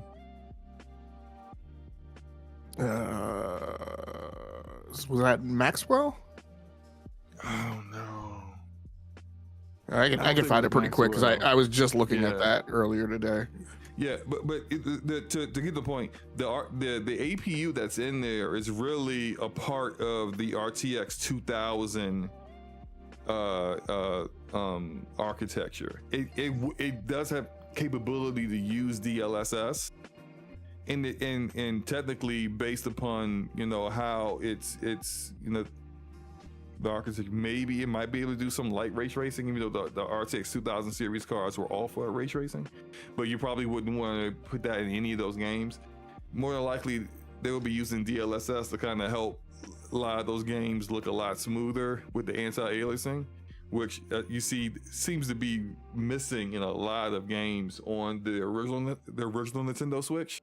But I think a lot of people overestimate what they think this Switch 2 is going to be capable of, and it's because of it. Like, if you would have said any other game, Forte, I would have probably agreed with you, but specifically because Doom: The Dark Ages isn't even out yet, and it's going to run like based off of what its software has said about it. When I looked at that stuff, I said, yo, it's going to run like garbage on the Xbox Series S and X. Like, it's gonna run horrible on there. It's probably gonna run horrible on most people's gaming PCs because of how like they're trying to incorporate ray tracing into even the gameplay. So even if it does eventually come to the Switch, I don't think it'll be there at launch. Like, it's supposed to come out this summer, and yeah. Like it's launching on play. I'm sorry. Go ahead. I'm sorry. So just the answer to your question is 2000 was Turing. Turing, that's it. Turing. So yeah, that the APU that's in the Switch 2 is a Turing architecture APU, and so like people have to kind of like temper their expectations on what the hardware is really capable of. Logic, what do you think? What game do you think they may show that isn't like basically Mario Kart 9 and Metroid Prime 4? What else do you think may be there? From first party? Just any game shown, period. So just I'm not disagreeing with you. I'm just trying to throw out like a bridge between you and Forte of like what might be possible with regard to Doom: The Dark Ages. Mm-hmm. So and I know there, like the 120 hertz LCD screen was rumored, but what I will say is I feel like it's technically feasible for there to be a 120 hertz LCD just in terms of refresh rate. That doesn't mean that it's a 120 frame per second box. Right. And I mean, phones have like literally it's hard now to buy a phone without a 120 hertz LCD. So I could also see how that's a matter of like, look, if you want us to build a Nintendo Switch for you, it's going to have a 120 hertz LCD because we ain't building nothing else. Right. Then in terms of like performance, Doom 2016 ran on the Nintendo Switch at 30 frames per second. I feel like it's in the realm of the possible that Doom: The Dark Ages could be. But wasn't that the one? If I recall correctly, that was being developed. I can't remember the name of the studio that did it. Damn, I forgot the name of the studio they outsourced that to. But if I recall correctly, they had to put up walls in certain areas to kind of like make it run. So they had to kind of like, in order for the game to not have to render the draw distance too far where it would cause problems, they put walls up in certain areas to kind of like that weren't there in the original game. I mean, I might be getting that confused with Wolfenstein, actually. I mean, I could. One of those. Go ahead. I could definitely see, and I mean, I haven't dug into the development history of it, but I could definitely see where, right, for reasons of the lag time, that would have been a port, right, and that would have been outsourced. What I feel like in terms of Xbox's new strategy, and that like the Nintendo Switch 2 now is not going to be an afterthought, right? I mean, kind of by definition, in terms of the way that they're doing things, the Nintendo Switch 2 needs to be like a core target that's a target platform at greenlight. And so I feel like what's prudent for Microsoft, and what I feel like they have to have done or be in the business of doing, is retooling their production pipeline so that like the Nintendo Switch 2 is a default target platform, right? And that it becomes kind of baselined in terms of how they're going to approach software development. So I would expect that also kind of changes game design though, because you gotta I mean, like that makes it so that like you really can't really push the envelope if you're having to make the Switch 2 with as weak as it is be a part of the game development pipeline when you're in the pre-production or concept phase of your game development. You have to keep that in mind, as the late Optimus Code used to say, rest in peace Optimus Code, lowest common denominator. So like you're going to have to build your game to make it playable, running, especially with the CPU on that Switch 2, which kind of defeats the purpose of having so much more powerful CPUs in your Xbox Series X and S and on PC and whatnot. But even though PC's got all, I mean, like your minimum spec is probably still going to be more powerful than what you, especially nowadays. I've seen some minimum spec CPUs. I'm like, damn, that's minimum spec. But that should be likely more powerful than what the Switch 2 has CPU wise. It's just, I hope that's not the case. I just hope that they're basically just like, yo, can we run it there? No, we can't. All right, keep it moving. Keep it. Like if can we run it there? Bet, let's throw it on there. You know, I hope that's not the case where they're just like, hey, let's make sure this brand new game we're working on is playable on the Switch too. That would hurt my soul. Well, I think the other way to go about it is that you have those off ramps templated, right, as a methodology. Right, you in pre-planning, and again, I think this is long term, right? I think these are things that they have to do in terms of tooling around a game. I'm just gonna try and make it like super simple, because I don't have a like really great example. But let's just say, look, the baseline compute resource planning is gonna brew around the notion of us using 64 vertex shaders per level. Right, when we go to do this on Switch 2, we're going to use 8. Right, there's got to be some kind of templated default scaling and off ramps around how they're going to go about level design.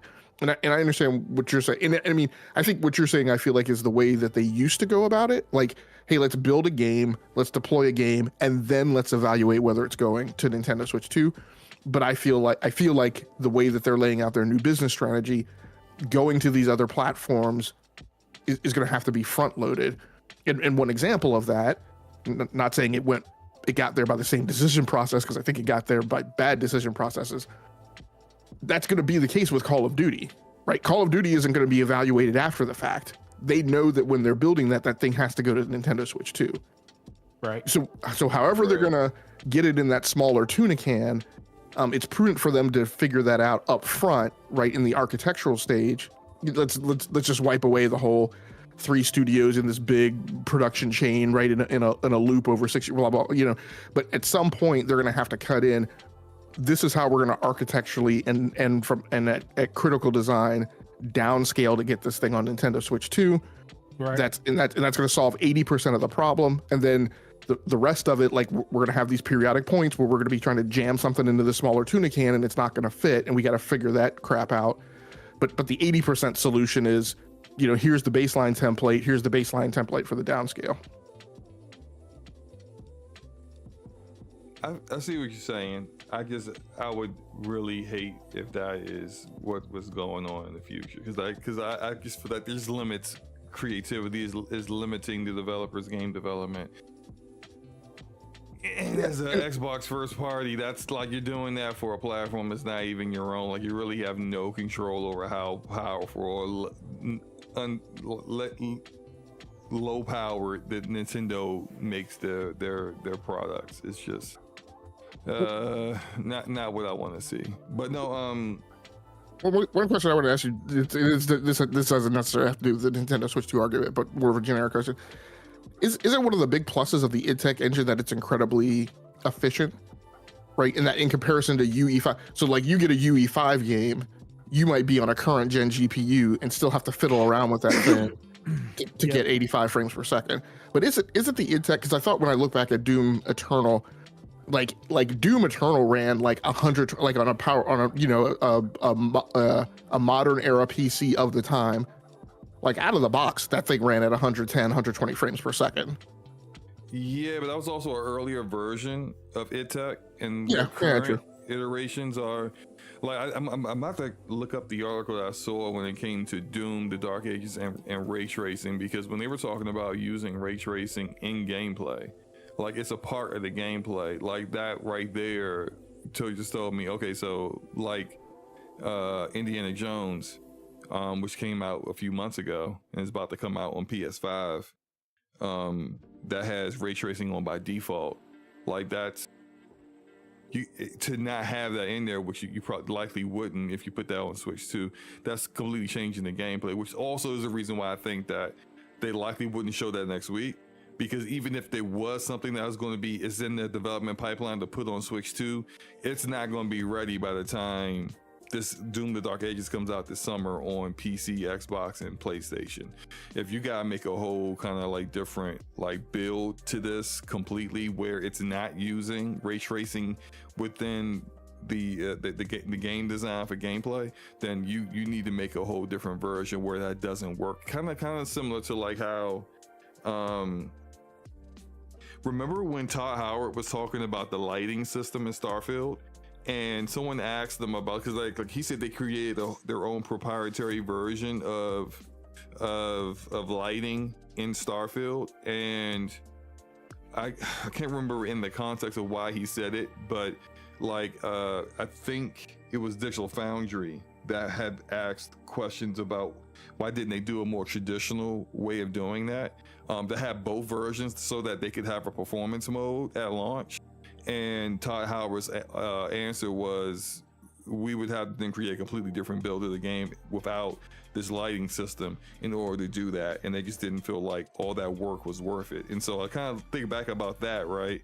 And like, it's not impossible, but to do it, you're taking it, you're really spending a lot of additional time and the resources that you need to allocate towards that in order to make that work. Is the juice worth the squeeze for the Switch 2 with as big a platform as it has? Probably, right? But is it going to be available at launch? No, probably not. I don't think so.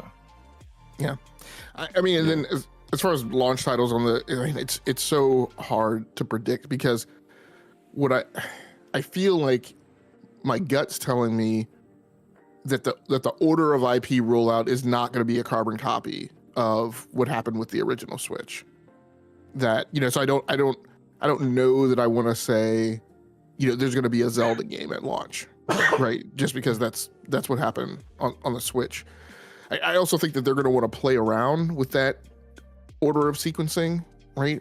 To, you know, try some different formulas for success. I don't know that you know, we're going to get Mario, you know, the next big Mario game out of the gate. So it's tough to say. I want to say, just to make a wackadoodle choice, that we're going to get some new kind of Donkey Kong game as a launch title.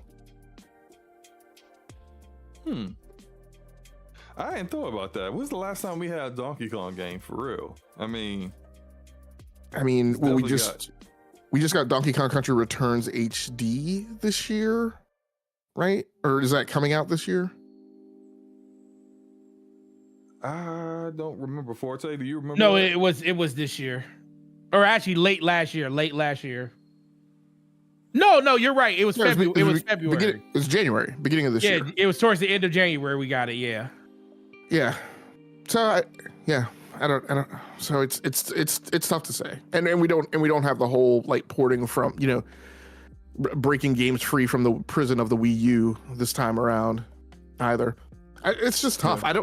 I mean, like you said earlier, SloMo. I mean, Forte, you probably know like the customer demographic. Like, I just don't like what is going to resonate with the Nintendo fan base.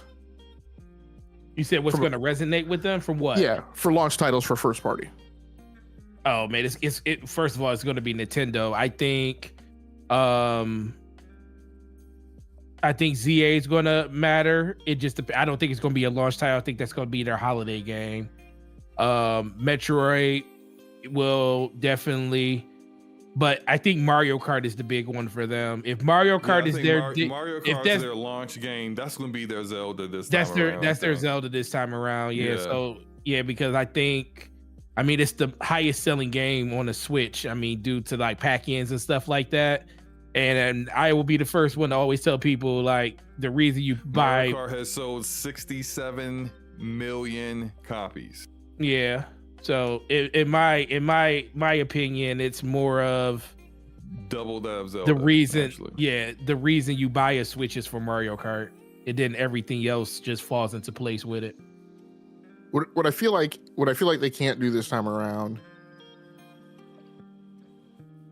is I feel like the launch lineup in that first year of the Nintendo Switch, things were so staggered. Like we got one big game, like what every 3 to 6 months from like first party. Like it was dry. I mean, and it's kind of like the Nintendo Wii again. So like when the big first party game came out, like everybody bought it because you knew there wasn't going to be one for a while. Like my sense of things tells me like they can't. Like I don't feel like they can do that. I don't think that they can go do the direct next week and have like one big first party title at launch. No, yeah, I think there's. They need more than one. Yeah, it's gonna be like I said. I think You're gonna see, like, I think they greased the wheels a little bit with the Zelda game, not Zelda, with the Pokemon game, with Metroid, just to like kind of, like SloMo said, bolster this showcase so people will actually tune in by showing the other games too. But and they probably will do a side by side of what the original Switch has it running at and how it looks on the Switch 2, so that people can see how much better it runs or looks at the same time. And that's the one thing I think, and I think that's the biggest thing too, because they did such a really good job in showcasing the trailer for the Switch 2, showing the differences by showing you an original Switch and then, you know, showing it morph into what the Switch 2 is going to be. I think, like he said, you're going to see the same thing with the games going forward. And like I said, the only game they haven't shown is the Mario Kart game that they show on the screen. Now, everybody's going to feel real stupid if this was just Mario Kart 8 just on the Switch 2. I don't think that's the case, because some of the character models look different and everything. So that's why everybody is kind of thinking it's going to be Mario Kart 9. But I think that's the game going to be like the showcase game for the system. And then you're going to get the comparisons of the Mario Kart. And I wouldn't be surprised if there's some type of version of Zelda is going to be there that's going to probably show like Tears of the Kingdom or Breath of the Wild, like upscaled or whatever they're going to do with that game. At this point, they should probably just have a definitive version of Breath of the Wild come out on it, and then they could do Tears of the Kingdom later. So I think that's something they could do, or they could just go into the well and start giving us games like Twilight Princess again on it, or Ocarina of Time or Majora's Mask. I would not say no to those. So they got a lot of stuff that they can actually do around that. But you know, outside of those things, I do want to ask you guys this. This is where Nintendo I feel like, you know, gets on my nerves. The whole game card thing. Wait, hold on that. Let me say what I think. Go ahead. Go ahead. And then we can talk about that craziness. So what's this? Go ahead. I'm gonna try to trick the universe. I did this all during the football season. I kept saying my Commanders was going to lose and they would win, and it worked all the way up until the NFC Championship. But I'm gonna try to trick the universe again. Okay. We will not be seeing Fire Emblem next week. There'll be no Fire Emblem. There'll be no Fire Emblem. No Fire Emblem whatsoever. I can guarantee that. Now, after saying that, what I think we will see, of course, Mario Kart 9. I think we will see a remake of a Zelda game. Whichever Zelda game they haven't remade yet. I don't know, like what's the one where Link looks like he's in the anime? Is that Wind Waker? Yeah, that's Wind Waker. Yeah, okay, Wind Waker. There you go. One of the Zelda games. That's the last game that was on the Wii U, so they haven't redone that one yet. Perfect then. I think that they kind of want to have something Zelda, but they don't quite need something Zelda. But and they're not going to have something to the scale of Breath of the Wild, or what was the name of the sequel to that? What was it called? You know what I mean? The sequel that came out a few years ago. But maybe something like Tears of the Kingdom. Nothing on that scale, because that will be way too soon after Tears of the Kingdom to have another Zelda game out that's ready. And Nintendo clearly isn't the kind of publisher or platform that will release games that aren't ready. So I can see them having something like a remake of and this time it will be an actual remake and not just, you know, a higher resolution capable on the machine, but an actual remake that, you know, adds a few things here and there and is actually worthy of being at least a remaster at that point, and not just, you know, a little bit of extra resolution, but nothing else really changes. So that's what I think they'll be working on now. Forte, you wanted to talk about these virtual cards, right? Can I just, before we go on that, so I just want to go back to like the launch year of the Switch. So launch year of the Switch, we got Legend of Zelda at launch, we got Mario Kart in April, we got the Super Mario Odyssey game in October and Xenoblade in December. So what they did is they gave us Breath of the Wild at launch, which I think they figured was going to keep everybody occupied. Then Mario Kart 8 came out in April. And then I felt like they figured that like this will keep everybody occupied playing multiplayer through the summer. Splatoon 2 dropped in there, but I'm not going to include, I'm talking about like the big marquee properties. Right. So then from April, like if you weren't a big Mario Kart like online, like co-op, not co-op, but you didn't go into online lobbies and play, it was dry till October. So for 6 months. And then you got Super Mario Odyssey. And then Xenoblade is not a thing for everybody, even on the Nintendo Switch user base, right? Very popular, but it doesn't go but so far. So that first year, like there wasn't a lot. And my big fear is that what Nintendo's going to say is they're going to say, hey, all of your Nintendo Switch games are playable on Switch 2, and some of them are up-resed and will run at a faster frame per second. Yeah, I have some commentary about how I think they're going to make you pay for that, because I don't think that's going to be free. but my point is, I worry that they're going to say, because your Switch library is playable on Switch 2, we're not in any hurry to pump out new content. And so I worry that we're only going to get like Mario Kart and one other big title here in the launch year. And then I think in year 2 we're going to get a bunch of stuff. But that's kind of what I worry about. I feel like they shouldn't be launching that way, but I worry that that's what's going to wind up happening. It wouldn't surprise me if it was, but at the same time, if I don't know if you recall this or not, like last year we had heard that they had delayed the release of the Switch 2 to this year due to not being able to get as many units ready in time, and now they've got like a good supply that they'll be able to launch with.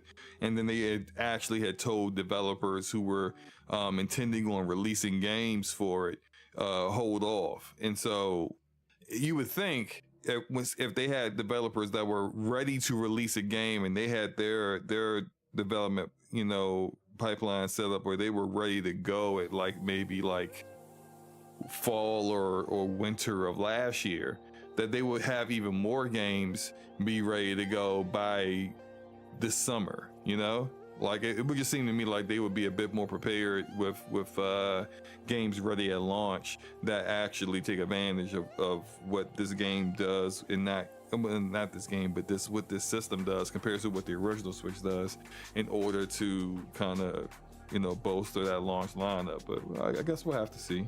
Actually, this is my last thing. I also am pretty insistent. I feel like they have to have a Splatoon 4, like at launch or shortly thereafter. That's definitely. I mean, I don't know about at launch, but that's definitely in development.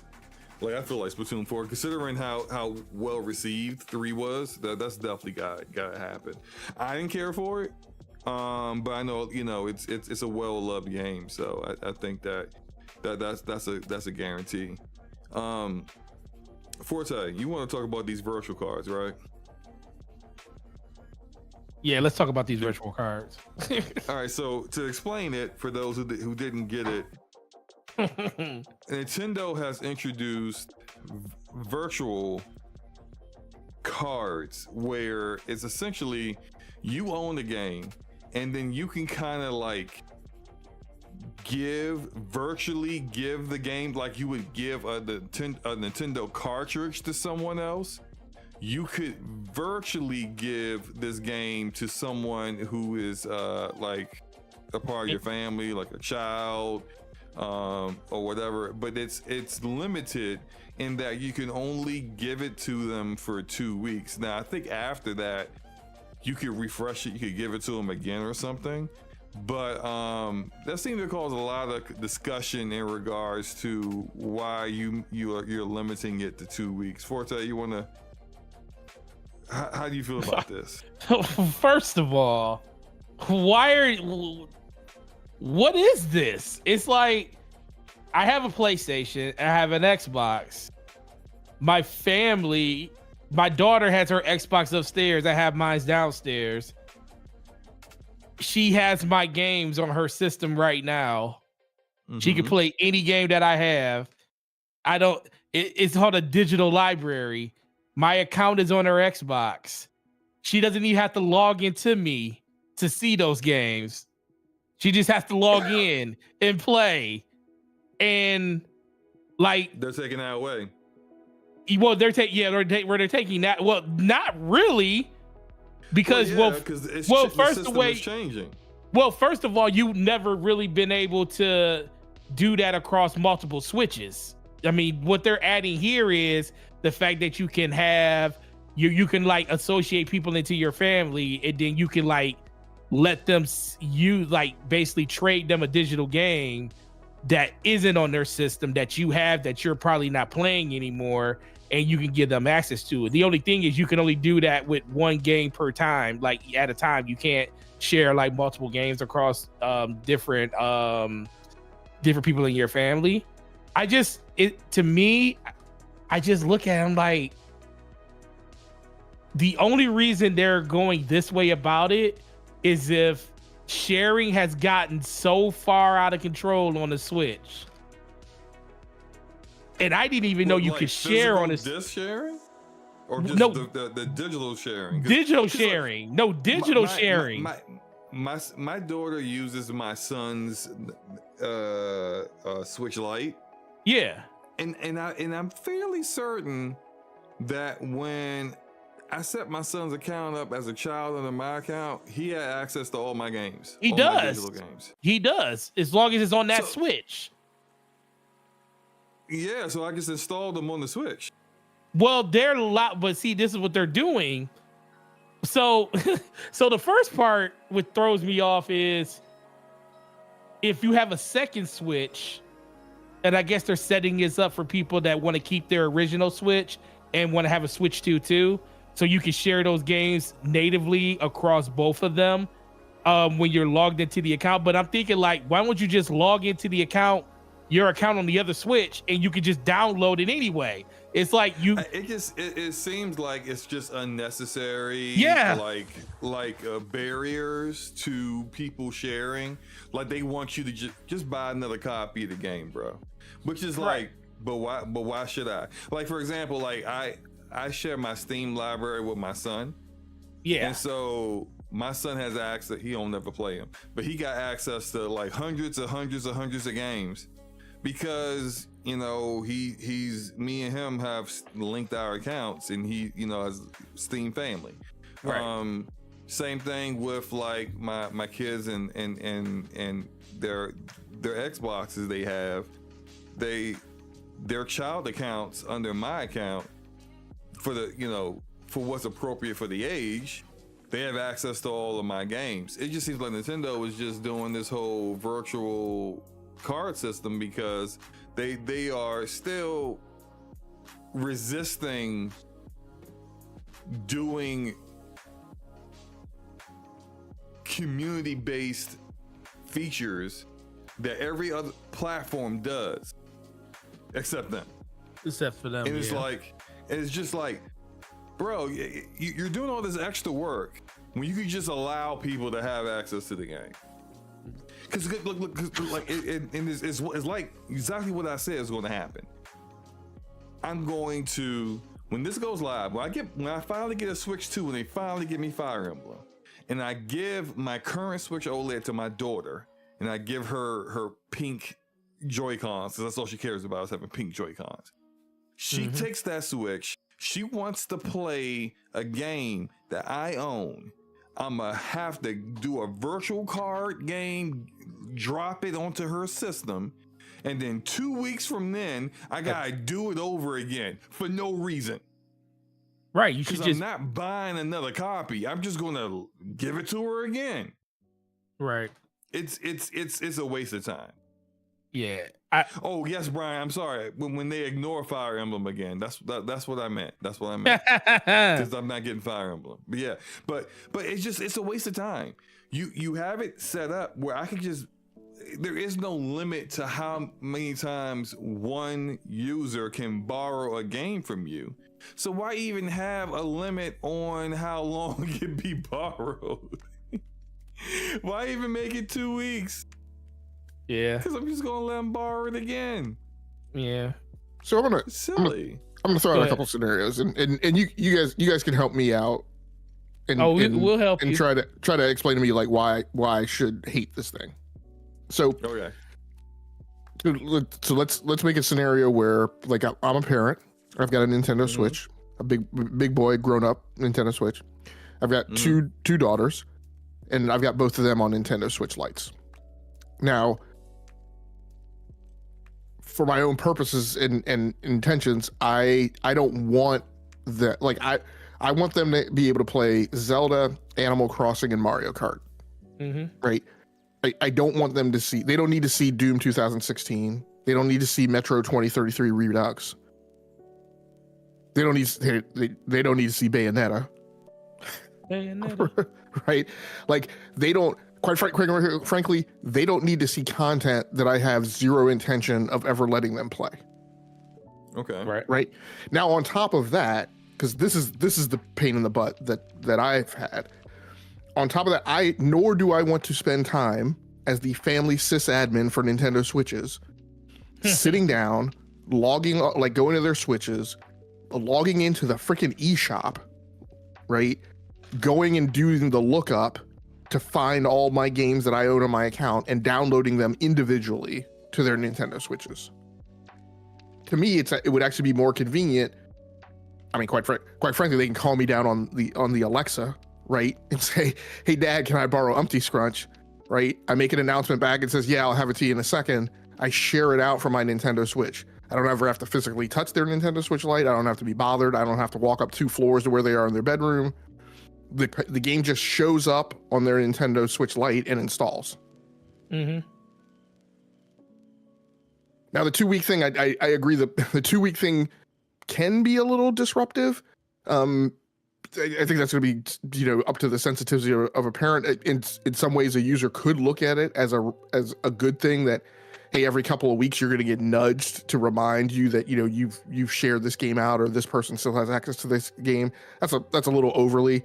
So I agree that particular feature, right, in air quotes, may not be needed. But I do see convenience in just being able to kind of throw virtual cards at people, and let them borrow it. Now, I can also look at it and say, look,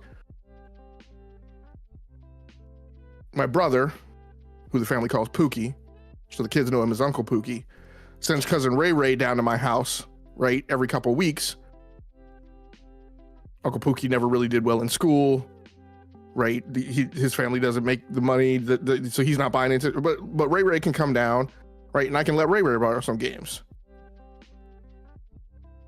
So I can see, right, because this whole family thing, as we've seen with some other family, right, there are ways to work around. Like, it doesn't necessarily have to mean like in your household, right? So it can give you the ability to share stuff out with other people. So I see that there are some like upsides to it. I don't know. Here's everything I have to say about that. In regards to having kids that shouldn't be looking at games that is too mature for them. Age limits. Every platform has them. You put in the age limits, they can't play the game. They ain't even look at the game. They can't even see that it's there. That solves that problem. The other thing, just allowing someone, if your kids just had access because you have linked your accounts, they just have access to your account. Like I said, with my son with Steam, I'm in my basement, I'm in my office, right? My son is 2 levels up in his bedroom. If my son sends me a text message, Dad, I want to play Spider-Man. I want to play Spider-Man Miles Morales. All right, download it. It's in your Steam library because we have linked it. So I wouldn't even need to do that. It should just be there for them to be able to play. Instead of me having to like, hey, all right, cool, son. Let me go virtually click on Miles Morales. I'm gonna drop it into your little bucket for you. It's unnecessary. I think it's just unnecessary.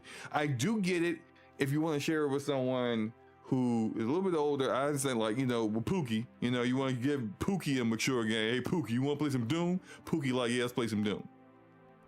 you want to give it to him, you know, to borrow for a little while. I can see this system working for someone that's outside of like your family of connected linked accounts. Yeah. I'll let someone borrow this game that I just have in my friends list for 2 weeks. That's dope for that. Cause then I'll even say I'll be fine with it being 2 weeks and that's it for that individual account. They got to play it for 2 weeks. You want to play it for longer? Buy the game, cheapo. Like, you know, like buy the game, brokey. At that point, I get that outside of your account, but with your family, it should just be everything is available. Right. If you take the time to if you take the time to set up in the family account, I feel like it should. I mean, because guess what? That's how it works with the Nintendo Online account. Like you can have and that's even more robust than this because you can have up to 8 random people in your family and they can get access to all those games and all of that stuff. And they don't even have to be in your real family. They just have to be 8 people that you decide that, hey, for this $87, $84 a year, you could be a part of my family and you can share all this stuff with me. That's more robust than this. But go ahead, Dodger. I'm just saying that based on the age of your kids, there are stages that they go through where they're not, at least with my kids, they're not downloading and installing stuff on their own. I have to go do that. And when it's on a physical device, I have to go to the device, right? And I may have to log in with my personal. Don't you still have to do that? Just because you put it in their library, don't you still have to download it? I didn't see. I mean that may be an assumption I'm making, and so that's you do because I'm looking at the card that they show. This says open the home menu, select virtual game cards, view your digital library, select the game you want to load, and start playing as soon as the game data is downloaded. So it still needs to be downloaded on their device and installed on that device. You just allowing it to be downloaded and installed there, whereas before it's not available. To me there's still some efficiency there. If I don't personally have to go to their device, log in with my ID, log into the eShop and pull the game down, it's still I can teach them, right, to go into that menu and click the game. Because my sense of it, and I could be wrong, my sense of it is once I fling the virtual card to their Nintendo Switch Lite, that I'm hoping that because I'm doing it from my account, what's piggybacked onto that is the permissions for them to play it, right? That whatever parental controls or whatever additional hoops would normally, like, look, if I'm pushing the virtual card to their device, then I mean by definition that I'm allowing them to play it. And so if it just shows up as a tile right within a menu and they click on it and that causes it to download, that's still more convenient for me. Like on the Nintendo Switch, you know, on the way Nintendo Switches that are not your primary Nintendo Switch, or, you know, in my example of like my kids' Amazon Kindle Fire tablets, right? For me, like there's stuff that they can automatically go do, but for instance, like managing storage, there's certain things that I have to do that to me it's a pain in the butt you have to do. If you have to go to it, log in with your personal PIN code, kick the thing over to your profile, dig into some menu and figure out some sysadmin thing to do, then log back out of your account, get them to log back into their account and give it back to them. Like I hate having to do all that. Right. So any opportunity that I have that enables me the ability to do something remotely, and for me to just disposition content there for them, you know, like my kid's, like, she doesn't have a phone, but she has like an Android. It's an Android handset that does everything, but it doesn't have like a cell phone in it. Yeah, so with that, like my daughter has one of those. Yeah. So like she can ask me to approve an app. I can approve the app, and then she can do all that other crap on her own. Right. And that ability, that self-service capability, to me is huge. So yeah, it's dependent for us to see how this works in operation. I will readily admit that, but I can see where there could be some efficiencies here that would lessen the load, that sysadmin load of loaning out content and getting it onto your family's device. Cool. Forte, before we move on, do you want to get that super chat? Sure. Let me Get that. Ooh, here we go. Shout out to the homie JD Gamer with the $10 super chat. Oh gosh, it's Yoshi. Go ahead. Yoshi's here, just in time. I'm happy you guys enjoyed the Nintendo Direct. Don't listen to SloMo. He just be hating. But JD Gamer with the $10 super chat.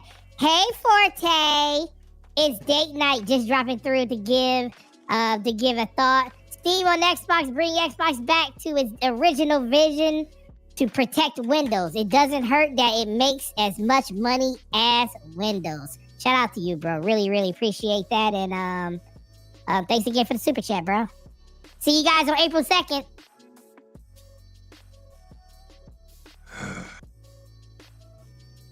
Y'all make it. See what I deal with, man.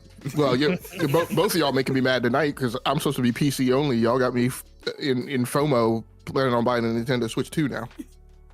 You was gonna buy it anyway. That is not true. That is not true, SloMo. That's GPU money. That's GPU money. I think you would have found a way to buy it anyway. We will have to see. As for myself, as you all know, I'm not buying one until it's Fire Emblem on it, a new Fire Emblem that is, and it won't be there next week. So yeah. Moving on. Let's talk about Ubisoft and Tencent. So we got some very interesting news today from Ubisoft. They made an announcement that they have created a new subsidiary that they will be working with in a strategic partnership with Tencent.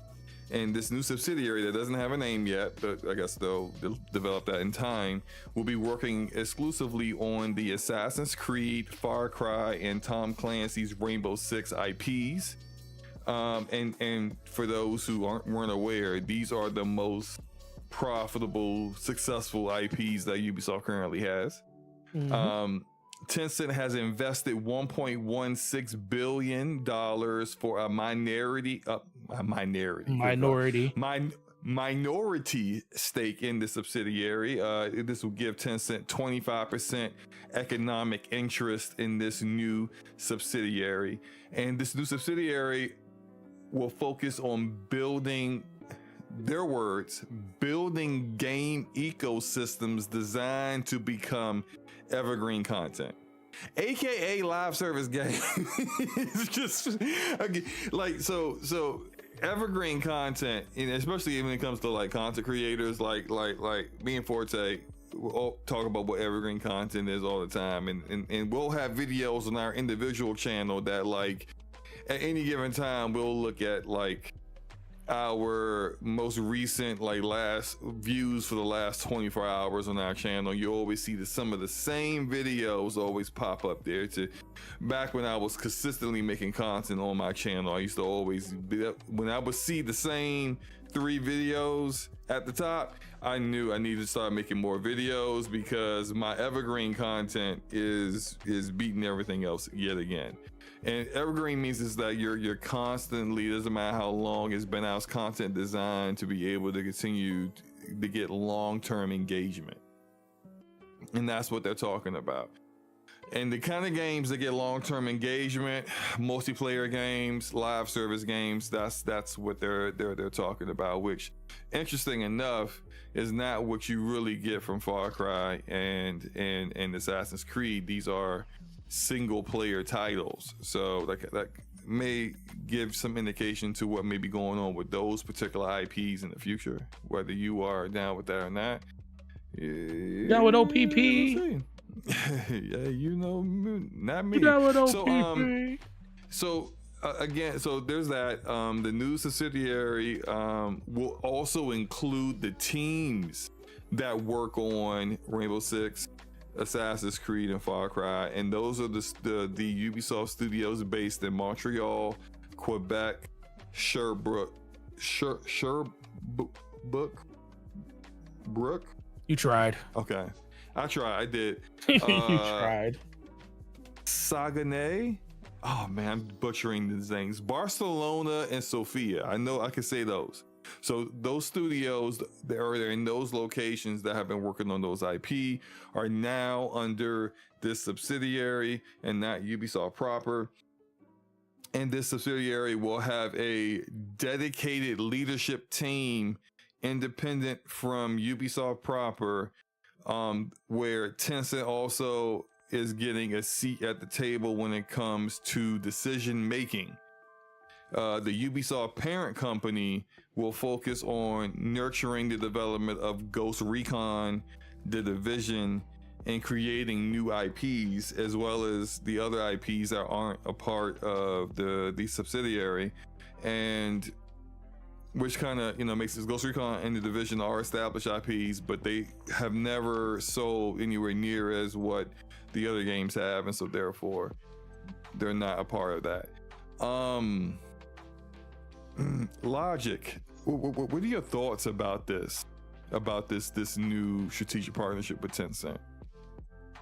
Protect Ubisoft and its IP at all costs. Do whatever you have to do. It don't matter to me. As long as I continue to get these games, I am an Ubisoft stan. As long as I continue to get all these IPs, and I love all of them. Ghost Recon, Rainbow Six, Assassin's Creed, Far Cry.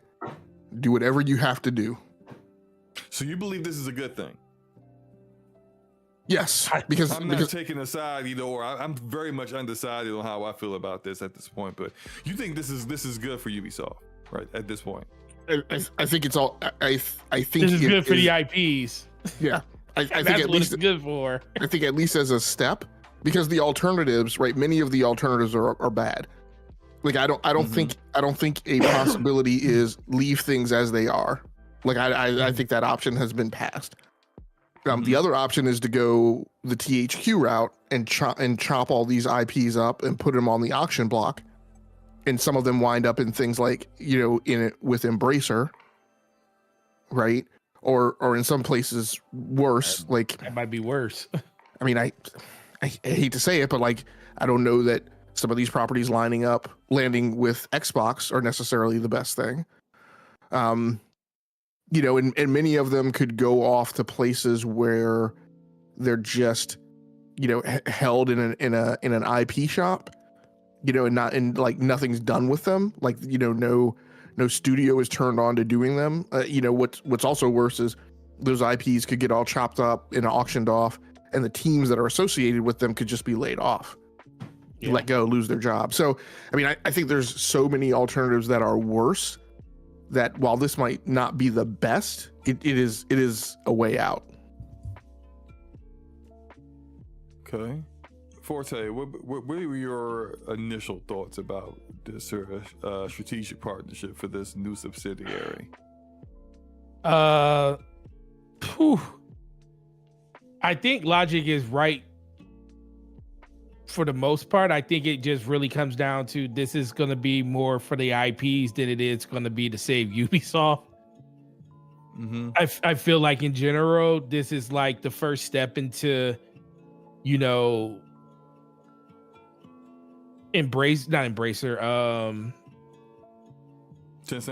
Tencent, yeah. When you said Embracer, then all of a sudden Embracer was on my mind. I was like, that's terrible. Embracer can't even manage themselves right now. But for the most part, I think it's really, really good for the IP. Kind of gives more stability to the developers and the IPs that they make. But ultimately, this is just kind of greasing the wheels for exit for Ubisoft if they have to do an exit and get out of these IPs. They're already kind of setting it up on the back end, it looks like. But I still don't think this is like doom or gloom or anything. I just think it's like a necessary step. Like Logic said, something had to. It wasn't a situation where it could just be stand pat. Like there's been too much movement, too much innuendo going on in back rooms and conversations being had. Once you start talking about mergers, acquisitions, selling of IPs, at that point, it's like you're almost at a point where think about the developers that work there and stuff. Like, you know, you kind of putting yourself in a bad situation. So this is something that is probably a necessary evil that has to happen at this way. Like I said, it protects the IPs as of right now, drops them under Subsidiary, but I think this is just one step closer to Ubisoft not being in full control. We're not really in full control now, but you know, relinquishing these IPs in other ways other than the ways that a lot of people thought it was going to go down. Okay.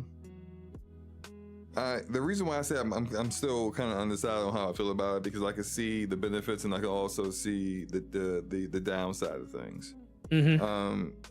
So if we go back to everything we've been hearing about Ubisoft over, say, like the past 6 months, you know, they had some of their big investors making a lot of complaining, making a lot of noise about the decision making, wanting the company to go private, you know, yada yada yada.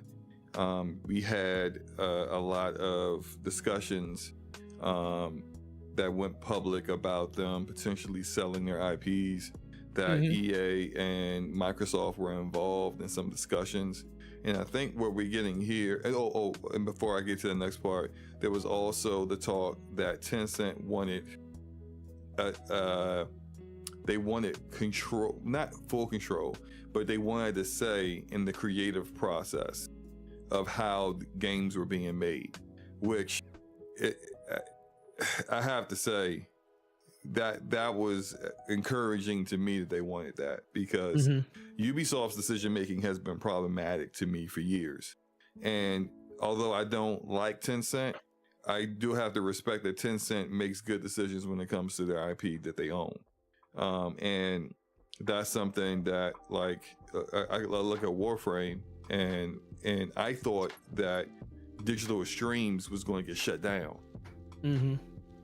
Which and because Tencent owns Warframe, they still exist, and not just exist, but now they've got two separate teams all together, have really increased the size of their studio, and they're working on Soulframe and alongside, which hasn't released yet, it's still in development, but alongside Warframe, even though it still hasn't really improved their development pipeline as far as delivering content on a consistent basis, but the game still exists, which is better than it not existing. And so my thought process here is that I think the Subsidiary was a compromise from the Guillemot family not wanting to give up control, and Tencent getting some say in the IPs they felt were most important to them, which is Assassin's Creed, which is the one IP that sells the most from Ubisoft, Far Cry, which does a very good job every time it releases, and Rainbow Six Siege, which is the longest running game they've had running for over a decade now. And they just did a whole expansion, showing up an expansion thing for what they're calling Rainbow Six Siege X. And so this was like a compromise where Tencent can get a say in it. And I think that's good. But then when I read the statement from Ubisoft, the talk of evergreen content is fine for, say, Siege, which is a live service game. I don't find that to be fine for Assassin's Creed, which is a single player game. Like, I don't want to hear about evergreen content unless you're talking about consistently dropping more like expansions, like single player expansions into that experience. Because taking what is something that is exclusively a single player game and then you start adding multiplayer elements to it, you're changing how that game is designed and set up. You're changing how that game works. And how missions are structured, how combat is structured, level design, a lot of that stuff all changes when you start implementing multiplayer. Like, you can't have like a full-on stealth kind of experience that like you're seeing on the Jumbotron right now.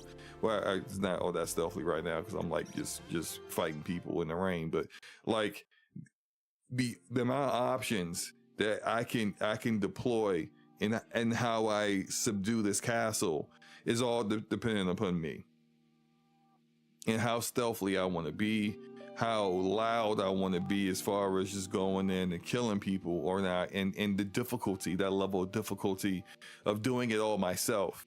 When you add in multiplayer, that completely changes all the dynamics for that. And as much as we got these incel losers complaining about Assassin's Creed, there are legitimate complaints about Assassin's Creed that have been there for years about the direction of the franchise and the IP. And I think the thought of things being evergreen is pushing it in a direction that a lot of Assassin's Creed fans aren't interested in going. I also am concerned with the IPs that didn't get included in the Subsidiary. And I'm a big Division fan, but I have not been impressed with how Ubisoft has managed their IPs in general. Tencent doesn't have any say in those IP. If this endeavor turns out to be very successful, I can imagine Ubisoft not giving the care to the other IPs that are not in the Subsidiary as they did before. You have an independent board of directors managing whatever this new company is going to be called that's under Ubisoft, with Tencent clearly showing guidance and getting a quarter of the share of the revenue. If this stuff really takes off, it's doing great. Like, I don't want these other IPs to just go into that like virtual dustbin, especially if, say, the Division has some issues at launch, like the Division 3, that is, because they're working on a Division 3, or let's say the Division 3 development, because it's the Snowdrop engine is one of their big proprietary engines. As they're improving that, as they're working on the game, and every Division game has had like 4 or 5 studios working on it, like 2 main developers co-developing it with like 3 or 4 support studios. The cost of that starts to go up, and they start to look at like, well, Ubisoft proper, we look at the financials, and it doesn't have the support revenue wise of these other 3 big IPs. So you guys over here, you Ghost Recons and Divisions, you need to really pick up the weight here. And if they're not capable of doing so, like I don't want to see those IPs going away. And we already kind of have seen it over the past year, the way Ubisoft operates. Prince of Persia: The Lost Crown, great game. Very, very high quality game. Did not sell well. Team disbanded. Sequel canceled. Like, this may be good for Assassin's Creed, maybe, and Rainbow Six, and Far Cry, but this doesn't like change the how things are for everything else that I care about there. And so those are my concerns.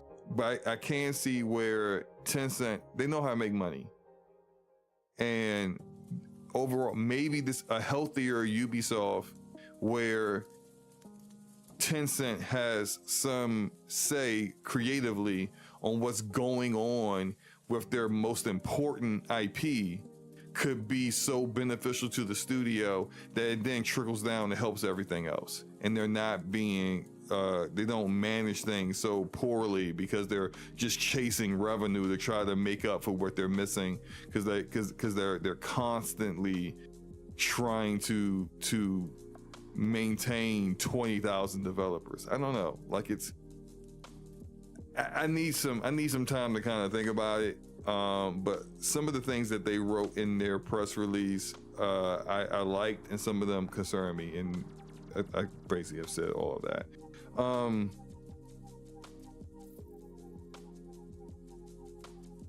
let's say 5 years from now, logic, 5 years from now, what is your prediction on how this turns out for Ubisoft? I mean, 5 years from now, I don't think that the Ubisoft that we know or think of as Ubisoft will be like a salient corporate entity. I think this new thing will be around. I think some other new things will be around. And I think we'll be talking about how those three companies or whatever used to be what we used to call Ubisoft. Oh, so essentially what happened with Embracer, because Embracer separated into three separate companies with really dumb names. Like one of them has coffee in it. I have no idea why. But like, so you think that may happen here, where Ubisoft cease to exist and it's just like three different companies? Well, maybe not cease to exist, but Ubisoft exists, but only as a percentage ownership in the three different companies, and they're kind of like silent partners that don't say anything. Yeah, like kind of like when Activision Blizzard merged, it was actually Activision Blizzard and what we used to call Sierra Online, because maybe Sierra had already merged with Activision or something. But it was Vivendi Universal, right? And Vivendi owned Sierra. Vivendi, for all practical intents and purposes, was really just a percentage share owner because Sierra Online wasn't really making new games. So, and it existed like that for a very long time. And then finally Activision bought Vivendi Universal out, right? And they separated and went their own way. So I think, and during that time, nobody really thought of Vivendi or Sierra as really a game publisher. And so I think that's kind of where we're headed, to the point where, one of those companies we will say, oh yeah, that's the closest, nearest thing to what we used to call Ubisoft. But I think a large part of their IPs will still be around. Which is more important. Like, honestly, who cares about the studio? I just care about the IP, the games that I enjoy still being enjoyed and still making more of them. That's what I care about. I think that's what mostly a lot of people care about. Like, no one really cares if Ubisoft exists or not. But typically when you hear about a publisher going or a studio needing to sell their IP or going under or whatever, typically they take the intellectual property down with the ship, So yeah. Hopefully that's not the case. Forte, where do you see Ubisoft in 5 years? Ubisoft will not be. I agree. Ubisoft will not be what it is today. I mean, Ubisoft will just be a footnote at this point. Just think about like how THQ was. That's kind of where I see that situation going. It's like, which is now THQ Nordic. Which is now THQ Nordic. I can see Ubisoft being. It depends on what the name holds in 5 years. I can see it being a hyphenated name with something else in a different holding. It could be under Tencent in a different way. It could be a whole bunch of different ways. I just don't think the Ubisoft we have now is not going to be the Ubisoft that we see then. And that's the same about a bunch of publishers.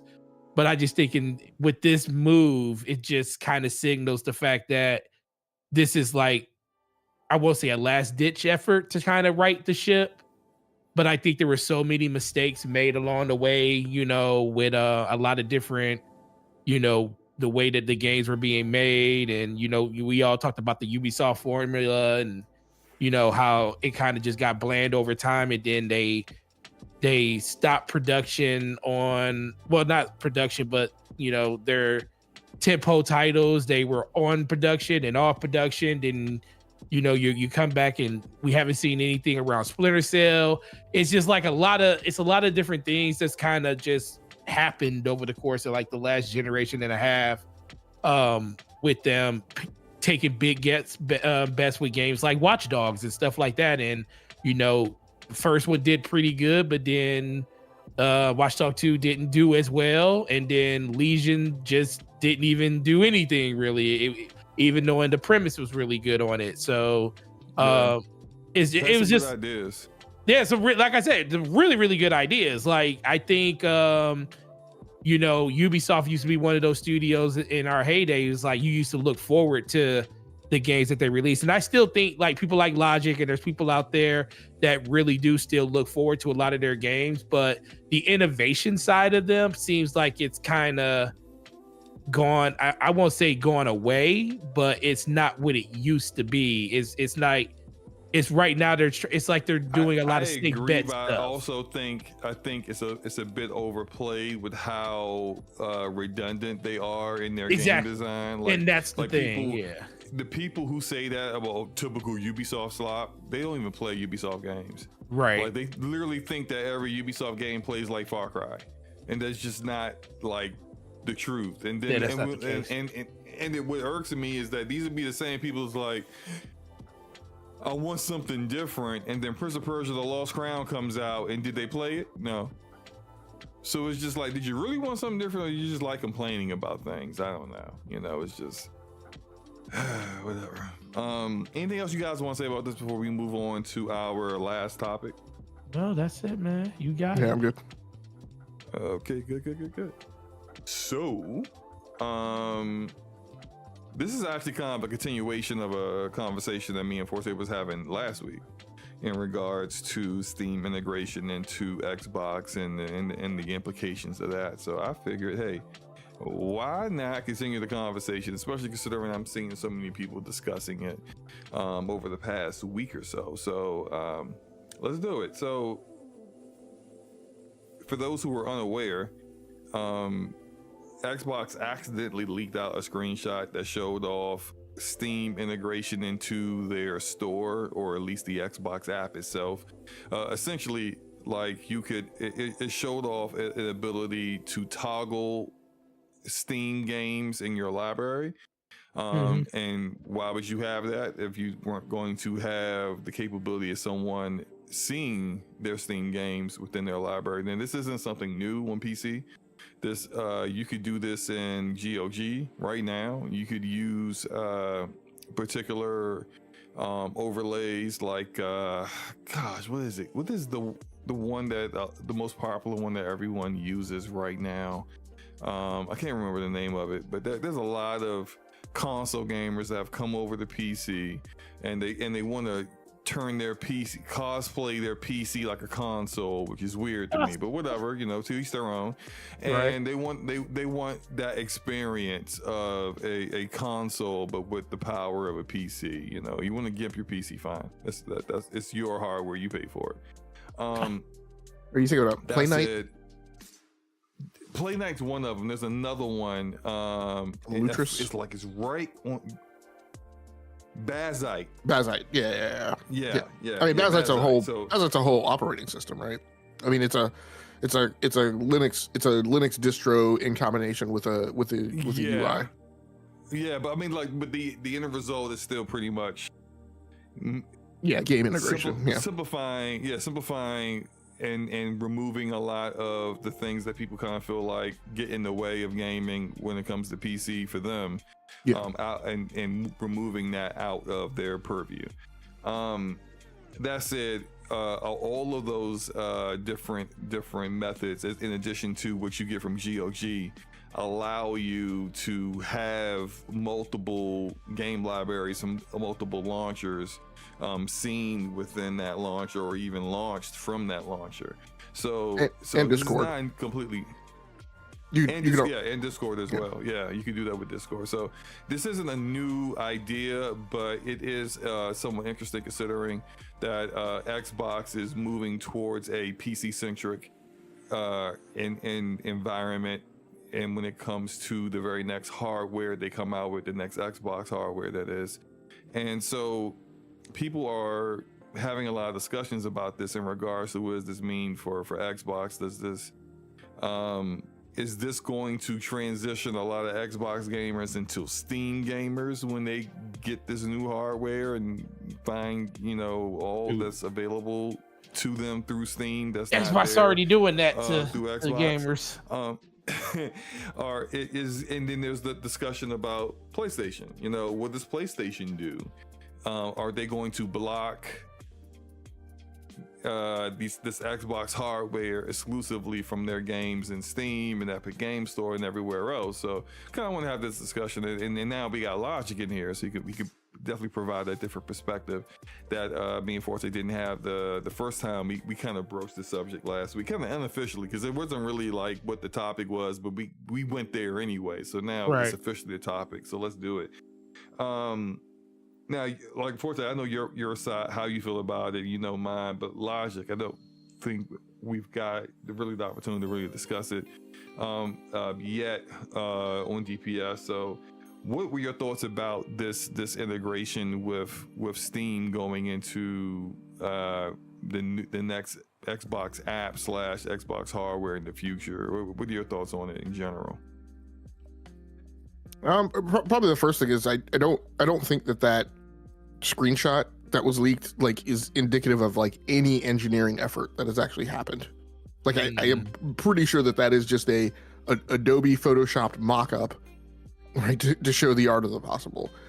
I agree. I don't think it's done in there yet, but the fact that they made it and they showed it shows it's that, and I know for a fact it's actually something that they're actively working on. So like it may not be like what this is going to look like. That screenshot may not be what it's actually going to look like when it comes out, but this is something that's like kind of going to happen.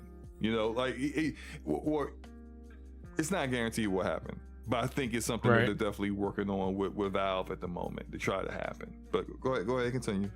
Yeah, and I'm isolating my perspective right at this point to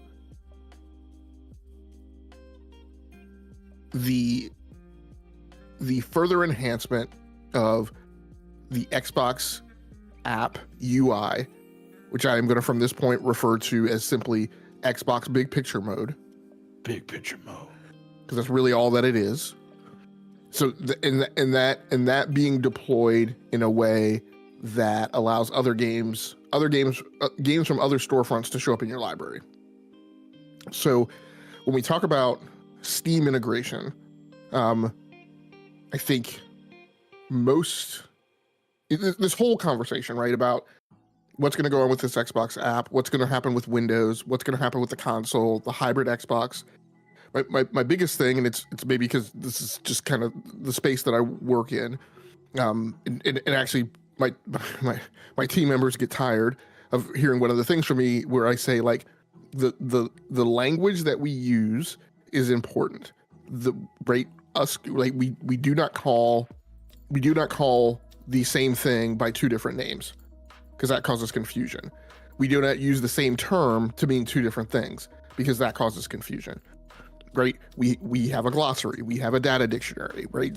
When we call from a data aspect a thing that is called an itinerary versus a flight plan, then that means something, right? Like at the data level, those are two different data entities with two different sets of metadata, right? So I get wrapped around the axle about like a lot of these terms that get thrown around. And so when we talk about Steam integration with the Xbox app, Steam integration with the Xbox UI, my concern and problem is like that needs to be defined, right? Because to me, it is something. Define that. Yeah, go ahead.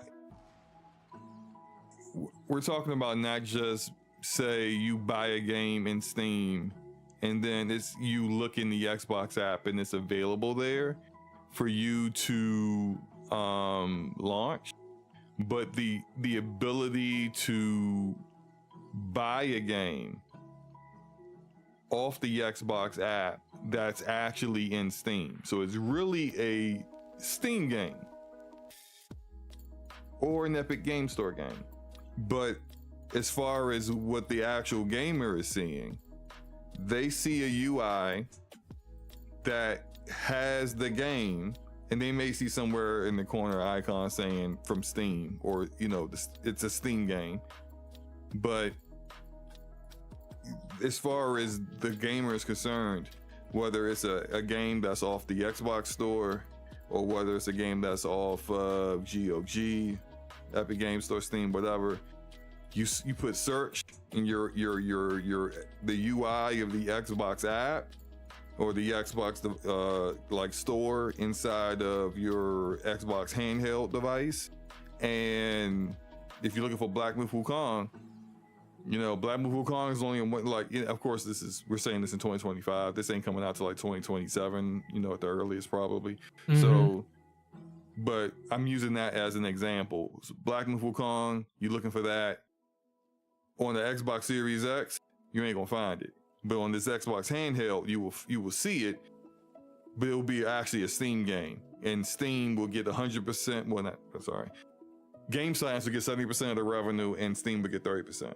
But it's available on that device. So that's, if when it comes to defining it, does that satisfy what you're looking for as far as defining what this implementation actually would be like? So are you saying that that's what's actually happening? Or are you saying that's the definition for the purpose of the discussion? I'm saying that's what they would like to happen. Right. So what it will happen is really dependent upon what Valve allows to happen. And that's kind of my perspective, right? So as I articulate these things, I'm not saying, SloMo, I don't believe you, right? This is me trying to tie scope to that, right? So the thing that you just described is huge, because it means lots of interfaces, lots of new APIs. It means back-end systems have to be tied together, financial transaction systems, federation of IDs, and entitlements. And that is not a small amount of scope. It also means that from a spiritual perspective, that a lot of these companies are tearing down walls and bringing an end to a Cold War that has existed for a very long time. Yes, that would be great if that happened. The way I'm framing my own expectations is this integration, in air quotes, is more so to the left side of what I originally described, right? Is that it is going to allow the games, which are just executables sitting on your computer in the Steam app folder, it is going to allow them to be presented. There's going to be maybe some presentation of associated metadata, because that could be grabbed from the Steam API. And that's how you're going to have it. But like fundamentally from a Windows perspective, because this is the way it works today, when I go to launch that game, if I'm able to even toggle that launch initiation from the Xbox app, Steam is still going to launch, right? Or is already going to have to be running in my sys tray, just like the EA client app has to be running our auto launches, right? When you click a game from the Xbox app that is actually an EA game. Right. And then same thing for Ubisoft Connect, and same thing for like any of these other associated launchers. So in my mind, the way I've been orienting that this thing is going to happen is that it's that much, because right now my belief is Steam isn't going to play ball with that, because I don't think Gabe Newell wants to play ball that way. I definitely don't think Tim Sweeney wants to play ball that way. So that's how I'm thinking about it right now. Okay. Okay.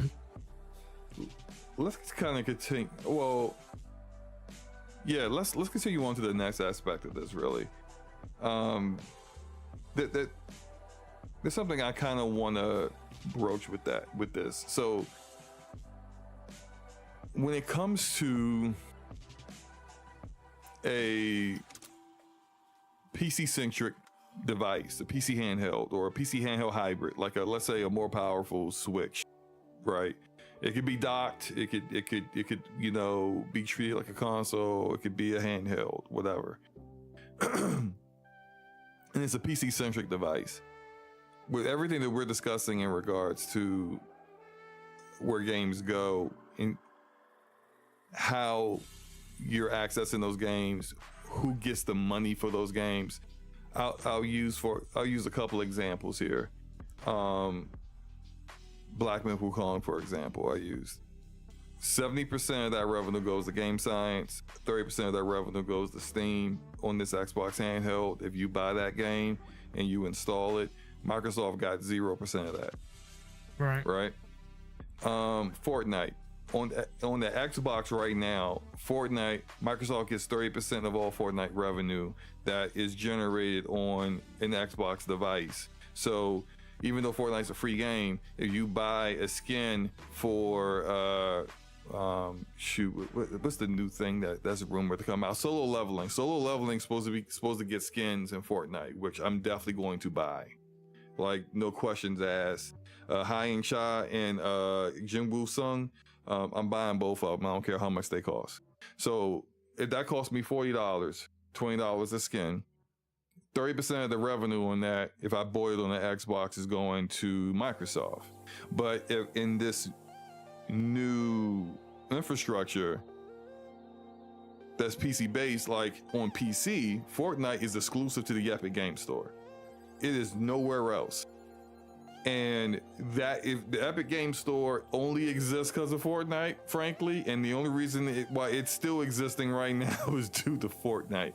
I can't see Epic giving up any revenue whatsoever to Microsoft once they make this changeover. So when it comes, that's missing money. So what I'm coming down to is that third party revenue they get off of games sold, third party games, they're going to start missing more and more of that as the time goes on, and less people are engaging on older Xbox hardware, and they're either getting this Xbox handheld or they're going to other platforms.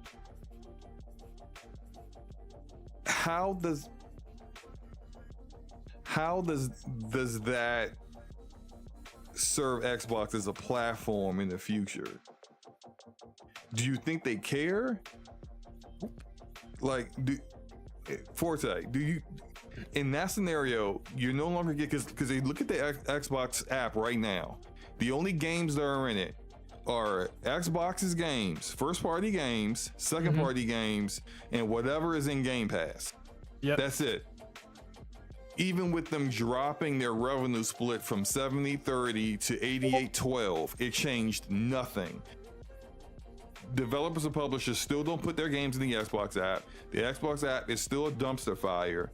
It has all kinds of issues with games not launching, issues with games not running correctly, even their own games like Starfield after the expansion launched, all kinds of stuff that goes on. Yes, they're supposed to be making a new app to kind of fix all these things, but they said that before. They've been saying that for the past 7 years, that they were going to fix the PC app, and they haven't yet.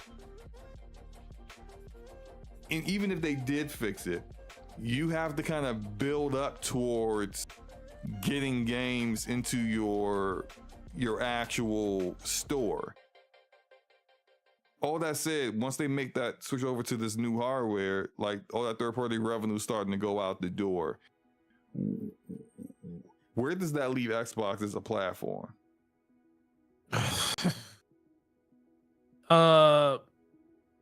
As a platform,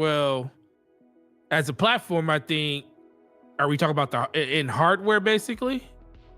Well, I'm so hardware as well as just a store that generates money in general, right? So you got Game Pass, and you got your own games which you can buy. You know, you don't have to deal with Game Pass. The majority of the people on the Xbox hardware aren't in Game Pass anyway.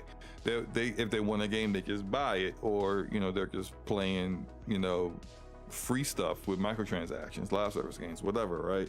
But when you're no longer getting that revenue, when you're no longer getting that money from, for example, Assassin's Creed Shadows just came out a week ago. It's selling pretty well on Xbox. They're getting 30% cut on what's coming in for Assassin's Creed Shadows. They're happy. But when the next Assassin's Creed comes out,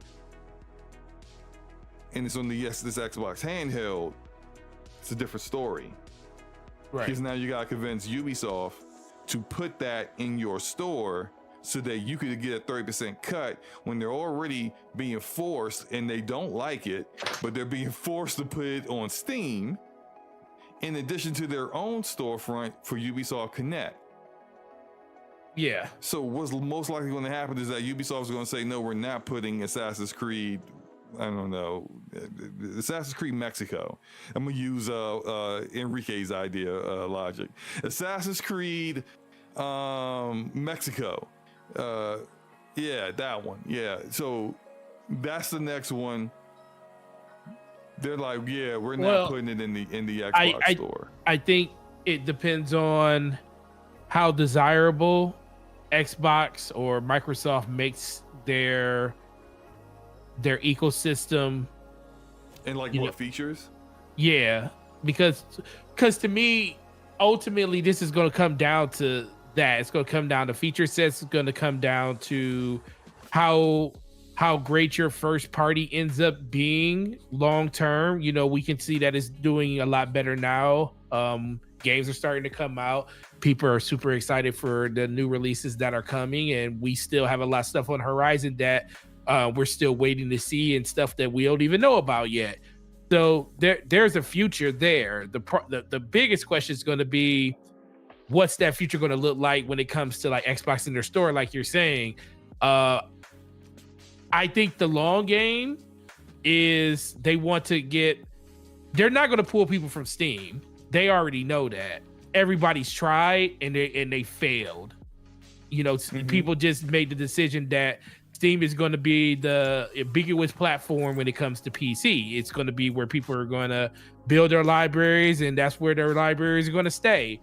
When it comes to Xbox, I think the biggest thing for them, they just want to make their ecosystem as enticing as possible. And how do you do that? Well, first of all, you need to do what EA did with EA Play, and now you need to do what Ubisoft did with Ubisoft Connect. You need to get it on Steam. So you need to get Game Pass on Steam, and because I don't think the amount of money that they make, that's the move. Put Game Pass on Steam. Oh, that's got to be the move at this point, because at that point you got to give Valve a cut of Game Pass.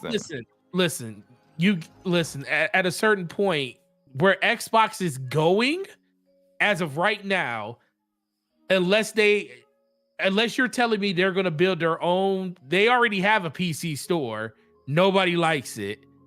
They have avenues to build a newer PC store. They're not using them when it comes to like, you know, Battle.net not being built for that, because, you know, it wasn't built to like house all of that stuff that they want to probably do with it.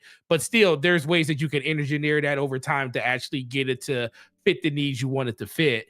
But they're choosing, as of what we know right now, we don't know what the plans of any of this stuff is, but what we know now, that's not what they're doing. They're focusing on other things. They're focusing on, you know, getting the games on other platforms and stuff. And I think the ultimate goal is, we already know that they want to be just in services for the most part. Do they want to sell games to you? Yes, they want to sell games to you as almost as an afterthought. Like, they want you to be in a service where they're getting returning revenue every month, month over month, year over year. That doesn't change at all. Even if they release 5 games in a year or 3 games in a year, they want people to be there for the, you know, rotating and content that's going to come. And let's be for real, they already told people that on Xbox, that's not happening by moving their, by basically having the Xboxes everywhere campaign that's been going on. We already know that they're moving into a different direction, a different era when it comes to like hardware in general, when it comes to like PC. If you go off all the rumors and leaks and them doing a, you know, basically a PC branded Xbox is going to be something that they're going to be leaning into for their new hardware. They're going to still, I think they're still going to have traditional hardware for the next set of hardware, but what's it going to look like after that? But we ultimately know they want what Steam has.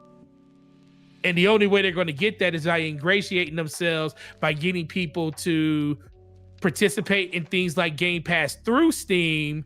And then as people get, you know, more and more people get used to using that through Steam, then they give other features, other benefits on their own store or whatever marketplace they decide to build secondarily to that in order to entice those people to come over. I don't even know if that's going to work, because ultimately we already know Epic's tried multiple ways, multiple different. They tried on the customer side, they tried to do it on the developer side, they tried to do in every different way to get people to pull off that platform. So I just think the end game at this point now is if you can't beat them, join them. Everybody else is over there. That's where people are going to like recognize your storefront the most. You already putting your games there. You might as well rock out with Game Pass there too. And then if you got to give a cut of it to Valve, that's fine. But I guarantee you, if they end up having to do that, that's when the price of Game Pass goes up. Because not only is it available only on places like Steam, it's available on your console, it's available in cloud, it's available natively on our Xbox app. And there's be just multiple places to be able to get. I mean, by that time, mobile phones, because cloud will be probably a huge integration part of it. So there's a lot of different ways they could go about it. But I think that's ultimately probably the short play, and the long play is to just get stability. But the only way they're going to do that is by ingratiating to the people that's on Steam now. Hit the partnership. Okay, Logic. What are your thoughts on that?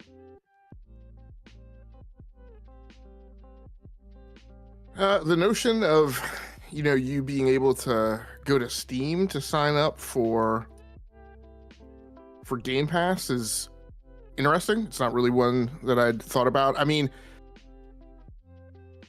maybe that will be the play, because quite honestly, the other scenarios that I foresee is everything associated with this is heading in the direction of the eventual dissolution of Xbox. Exactly. Yeah. Exactly. Yeah. That's why I feel that way, because that's and what it it could be just a third-party publisher. Yep. Yeah, and you could that has a place to install their first-party games, but that's all it's really used for. And most people are engaging in other platforms to get their games and even the services. And quite honestly, it could still head that way, right? It could still head the way of Xbox Big Picture mode is just a front end in front of Windows.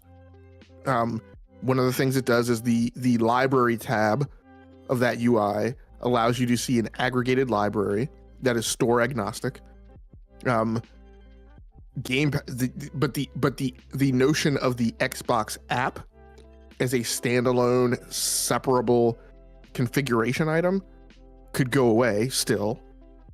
Game Pass, therefore, at that point, gets sold on Steam, because you're not going to sell it through your own store, because it's getting dwindling support and it doesn't really make sense. But along with that, the other stuff that's going to get submerged is, we talked about it in the Gaming Circle podcast Discord today, that notion of the import of your digital identity as an Xbox gamer, the entitlements that are associated with that. I think those things will still be around, but I think a lot of the support scaffolding around them, like achievements and those other things, that seems to go the direction Mikey Barr is saying, where what is the point of maintaining all that? And actually, it looks like, and I'm looking at Steam now, it looks like you can definitely sign up and subscribe to EA Play, but I don't see the ability to do Ubisoft through here. Through Steam? Yeah. Really? You can sign up for EA Play? Yeah. Through Steam? Yeah. Yeah, you type it in the store, it comes up with its own store page, and allows you to subscribe to it. I had no idea that was possible. I didn't think it was possible either till Forte said it. Yeah, that's been like that for over a year now. Did they start that when they started launching their games in Steam day and day? So I guess that was their like justification when they we put EA Play here, so that's also fine. Even though PC gamers ain't gonna when they basically rebranded everything, and how it used to be the EA Play Pro app, when they created that app, that's when they made it agnostic with Steam too.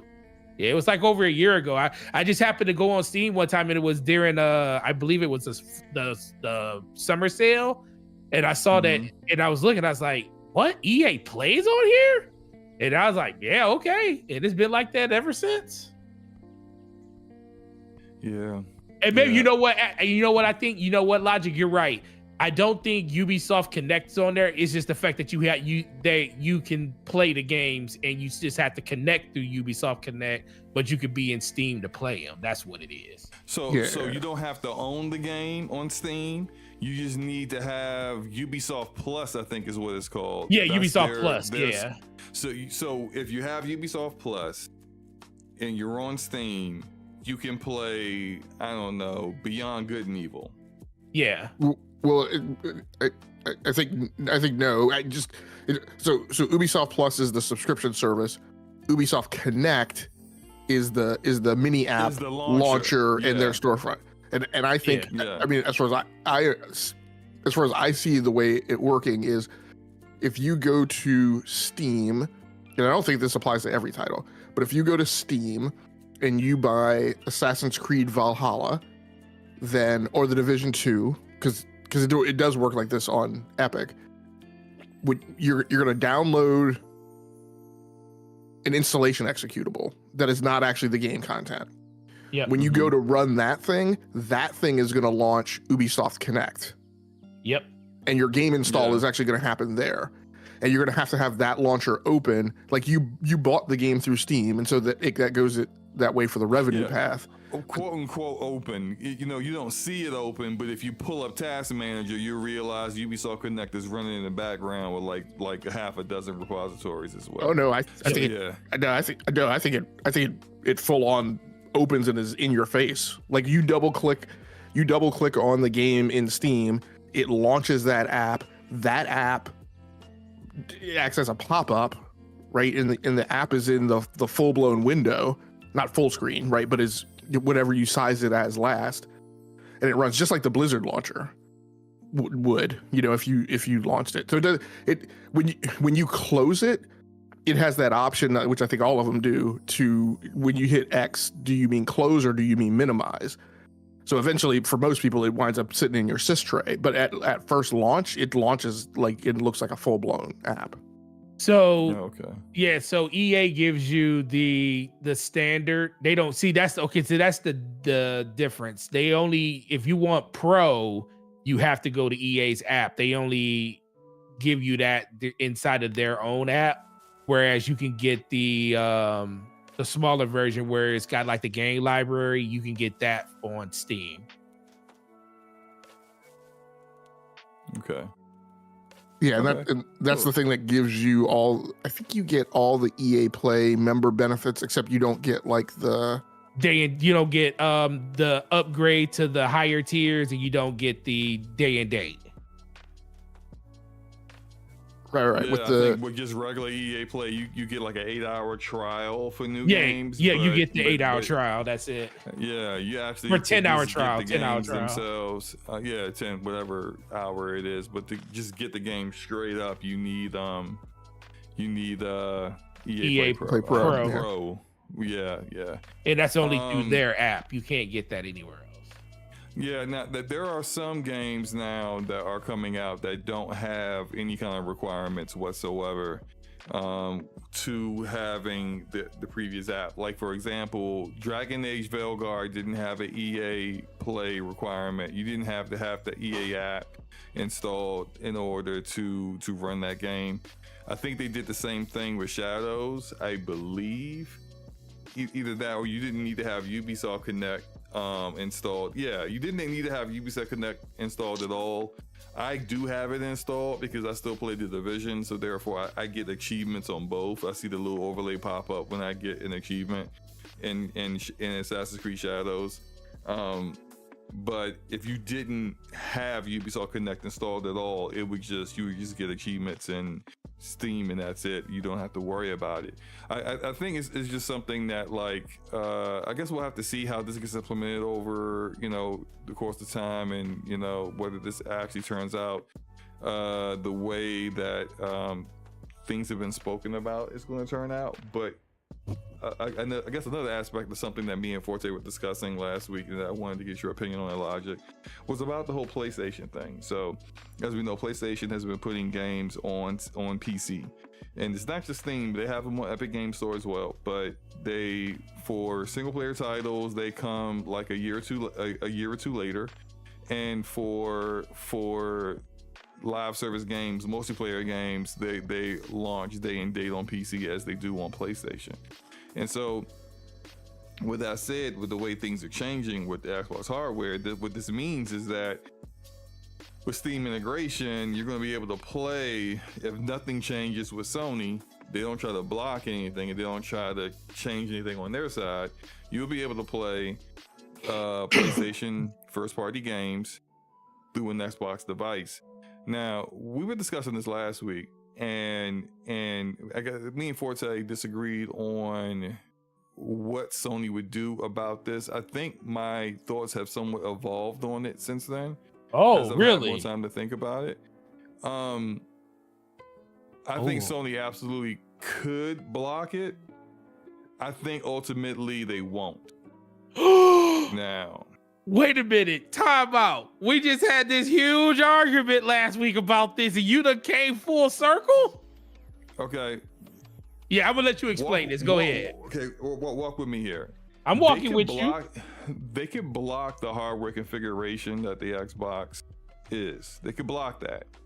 But ultimately, why? Right. It's not going to, and this may sound slanderous or disrespectful, but I don't think this thing is going to sell great. And I think it will cause issues with Valve, because I think Valve already didn't like how things played out with Helldivers 2, with them launching a game at all territories, then blocking the game in territories where they already sold the game due to the whole PSN requirement stuff. They had to do all these refunds. Mm-hmm. Imagine when you had the region isn't the issue, but the hardware configuration is. Mm-hmm. So a Steam Deck, fine, but an Xbox handheld, oh no. And this could be two people living next door to each other in the same city in the United States. So if somebody buys a game, somebody buys God of War Ragnarok on their Xbox handheld and they go to launch it, and like an anti-cheat can do, it does a check on what hardware is being this game is being launched on. They could just be like, nah, not that hardware, and not launch it. I think that's just gonna, I think the issues this will create isn't worth the effort to block it on devices that are almost guaranteed to sell less than the Xbox Series X and S have sold. When you look at the highest sold PC handheld, it's the Steam Deck at like 4 million units. Is it worth it? I mean, this kind of technology ain't cheap. It's not going to be like a $400 or $500 like handheld. You're talking for the greatest technological leap in gaming, as Sarah Bond said. You're looking at something like Legion Go territory. So what was that, like $600? Right? Yeah. That's like a $600 PC handheld. Yep. The Legion Go ain't sold anywhere near as what the Steam Deck is sold. And clearly, Microsoft is far more experienced in selling this kind of hardware on a mass market scale, but it's not going to sell anywhere near the numbers of what you got from the Xbox Series X and S.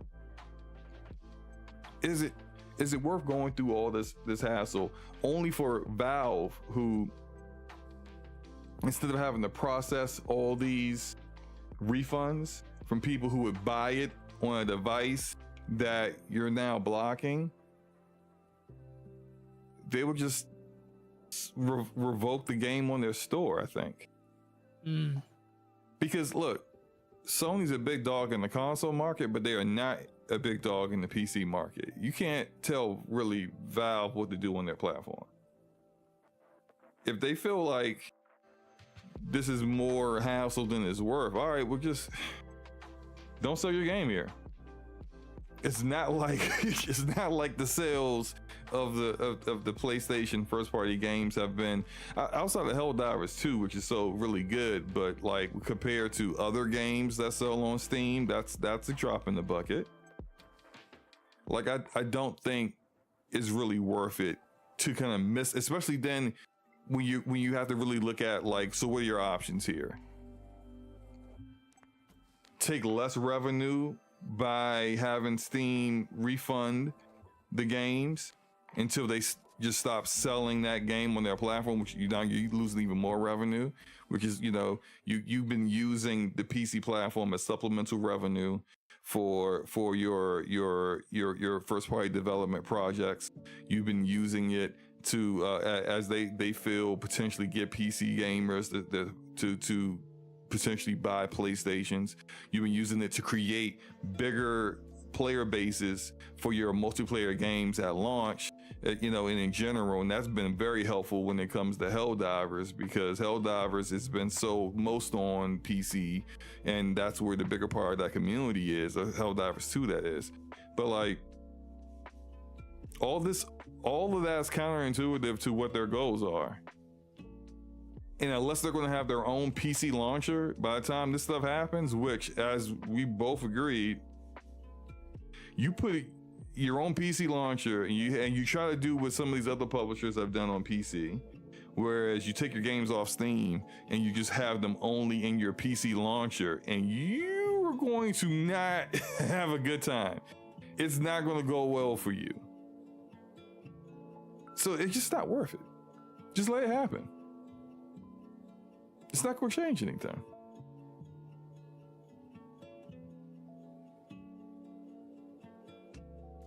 Anything you want to say about that, Forte? No, I'm shocked. I'm happy you came to this. No, because that's the biggest thing. It's like the amount that this thing is not gonna. I had this argument with Attic, and he feels the same way about it too. He feels like they PlayStation has put up this fight over the course of generations about pulling their games or pulling and taking games away from other platforms. And, why would that change now? And I told her, I was like, well, first of all, it's not a console, not even in the console space. It's in a subsidiary space where, and then it's like a side thing. It's like, just because it has the ability to go ahead. Go ahead. Don't get me wrong. They absolutely care. No. I'm not saying they don't care. But I just want to get clear, because to the common gamer, they're not gonna care that this is an Xbox. Like I'm playing God of War on the Xbox, and if you go over to them and be like, it's you really not playing God of War on the Xbox, you're really playing God of War on Steam, do Xbox hardware, and they'll be like, but is it really care. Like this is an Xbox device and I'm playing God of War, and like they don't care, so I think, and well, it's an Xbox branded device. No, it's going to be, there's an Xbox handheld. There'll be Xbox branded devices created by third party manufacturers like Lenovo and Logitech and Asus. I will tell you in the future. I will tell you this: if this handheld that we're talking about is like if it's an Xbox branded and made and developed by Xbox, then all this is never going to happen. They won't let that happen. If it's like, go ahead. I think that's a different device. Like I exactly. I believe the Xbox handheld will be a handheld console. It will not be a PC in the same way we're talking about the hybrid Xbox. Exactly. Yeah. And that will not have access to Steam, I don't think. No, it's they're saying that the actual Xbox handheld will have integration of Steam through it. Yeah, what they want to have is, regardless if it's an Xbox handheld, an Xbox console, an Xbox, a PC handheld that's Xbox branded, the Xbox mobile app or PC on the Xbox app itself. They want to have one UI for all of it. I mean, if that happens, that's just a slightly different implementation than I was talking about earlier. That's going to be very complicated. Yeah. I don't know what that winds up looking like. A number of different reasons. Also, your game library. This is why Sarah Bond was talking about forward compatibility, because when you go this direction, like, so how do you get the games that you already paid for in the Xbox One and the Xbox Series consoles to work on that when those games don't exist within the PC platform for Xbox? Right. Third party or first party. For example, Halo Guardians is a game that's only available on Xbox, the console, but not on PC. So how do you fix this? There's been talk of emulation potentially, and I know that some game media sources have talked about that as a solution to it. But the real big issue here is just licensing. Like, it's difficult to get, and we've been talking about Ubisoft, so I'll use them as an example. It's difficult to get Ubisoft to agree to basically providing a extra entitlement for someone who bought Far Cry 6 on their Xbox Series S to give them a copy of that game on PC because they already bought it on the Xbox console. Right. That licensing is what it is, and essentially they want to try to get everybody to do quote unquote play anywhere, which is exactly that, what they do, where if you bought Avowed on PC, you could go to an Xbox if you have one, install Avowed, you don't have to buy it again, and just play the exact same game with the exact same save that you were playing before. Like, they're looking for an ecosystem. Their goal is a future where whether you decided that you were playing Elder Scrolls 6 in 2029 on your PC, and then you needed to go somewhere and you left your house, and then you went to the doctor's office and you're waiting in the doctor's office, and you could pull out your phone and keep playing the Elder Scrolls 6. Like, that's their like vision. But in that vision, it's all the same UI across the board. It's all the same everything across the board. Yeah, and I guess go ahead. I guess I'll just flip then. I guess I have to think about that. That is the same thing from a technical perspective as the hybrid Xbox. I mean, it's going to need to be. It's going to need to be a PC. Yeah. And when you want to access your legacy games, right, skipping past the whole licensing thing, when you want to access your legacy games, that spools up in a VM, right, in the Xbox operating system, the console Xbox operating system is virtualized, and you can play all of your legacy Xbox games that way. And then the rest of the machine looks just like a PC with what I said, like the Xbox big picture mode on top of it, just like you have on the Steam Deck. And it essentially operates the same as a Steam Deck does, but it's with Windows running underneath it. Okay. Yeah, yeah.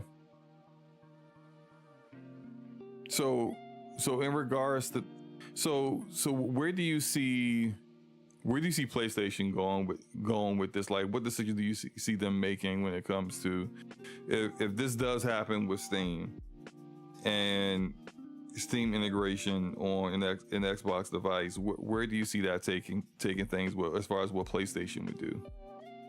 I think if it is what I'll refer to as the limited integration, which means like the storefronts aren't all wrapped up into each other, but it's just a library viewer, right? I personally don't think PlayStation donkey kicks to that, because I think the whole thing that's nutty to me in this whole thing is that certain social groups refer to as, oh, this thing's going to allow you to play your PlayStation games. No, your PlayStation games, when we use that terminology to a consumer, means their digital library of PlayStation console games. The games that come over that are PC ports, nobody who's a PC gamer really puts any weight on the publisher. We talked about this before. Like, PC gamers don't ascribe a lot of weight to the publisher. They fall in love with studios. Publishers are a secondary or a tertiary consideration.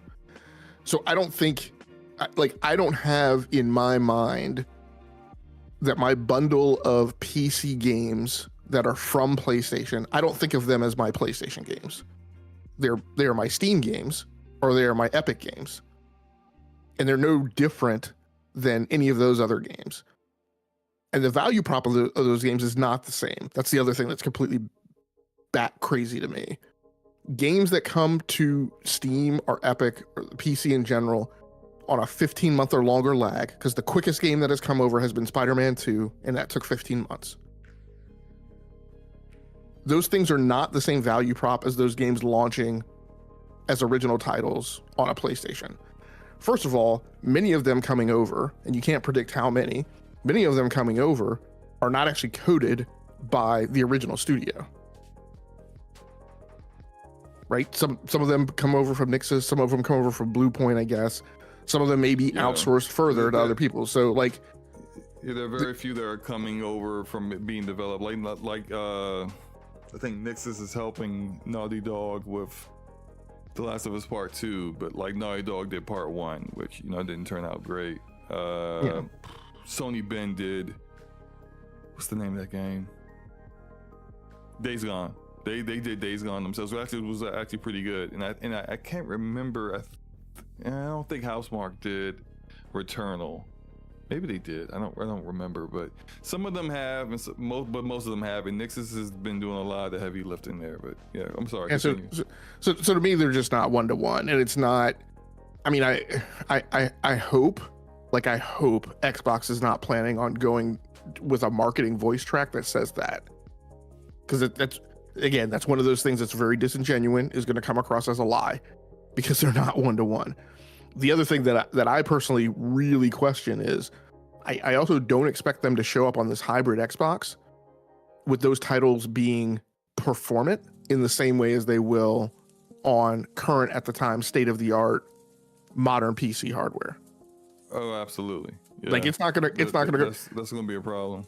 A PlayStation game shows up on one of my PCs, I run it at 100 frames per second or more, right? With ray tracing enabled.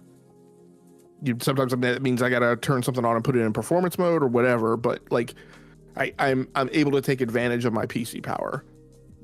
Like, this is not the type of device, right, that this thing is gonna be. So they're gonna show up. You're gonna be fortunate if they run at 60 frames per second. And I think all of those expectations also need to be set in the voice track. And so again, that should, like, pretty resolutely paint the picture that they're not one-to-one. So again, if it's limited integration, I don't think Sony donkey kicks about it. If Microsoft establishes all these partnerships and these devices are really representative of a tighter business relationship between Microsoft, Valve, and Epic, that I think is where they will donkey kick. Because at that point, they will look at it as, you guys have all a lot allied against me. And that is the point where, and I don't think it's going to be a matter of blocking it on Xbox. I think at that point, they don't sell it through Steam or Epic. And they do, like you said, have their own launcher, which is a storefront, which looks just like Ubisoft Connect, which looks just like Battle.net, right, before the merger. And they say, right, if you want to play Spider-Man 2 on PC, you can come to us and buy it. Which should not work. It's like, that hasn't worked for anyone else. I don't think it wouldn't work for them, but I can see them attempting it, which is something that I think how I feel this week compared to last week when I discussed this with Forte is that I don't really have like a difference in opinion in what I was saying last week. I think if everything played out the way we discussed it last week, I think Sony still do the same things. I just think that with the slight change that when it's all said and done, if all these things come to be, it's just not worth all the effort to take those games off of Steam, and especially when it comes to what you'll be losing in doing so. Because we know that, well, I don't know the status of their launcher, like there was a job listing years ago on LinkedIn where they were essentially discussing that they wanted to create, like it was clear through what the job description was looking for that they wanted someone that could be able to create that. Now that could have just turned into that PlayStation overlay that they have in games now. If you play Ghost of Tsushima, for example, and you're in I forgot the name of the multiplayer mode, but if you're in the multiplayer mode, Legends I think it's called, you can just pull up an overlay and it'll have, it'll show trophies, it'll show people online, your PSN friends, so on and so forth. And so like maybe that's what that was about, but I mean, based upon what like a lot of people saw from that listing, it seemed to be something way more extensive. So I do think that they maybe are still working on an actual launcher on PC. It would seem to make sense considering how much investment they've put into actually putting their games on PC. Everyone else that has been doing that has a launcher for the most part. So why not you?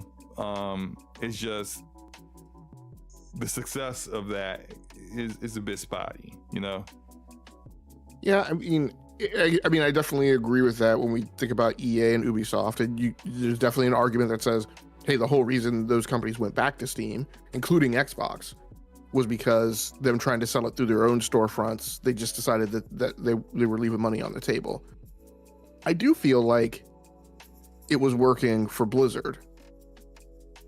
Now, when I say that, part of that is Blizzard had the gravimetric force of Call of Duty being there, and your ability to go buy that through Battle.net, which I think wound up being maybe not for every Call of Duty player, but for some Call of Duty players was a gateway drug, because then you saw, oh, well, I can go ahead and pick up Diablo here too.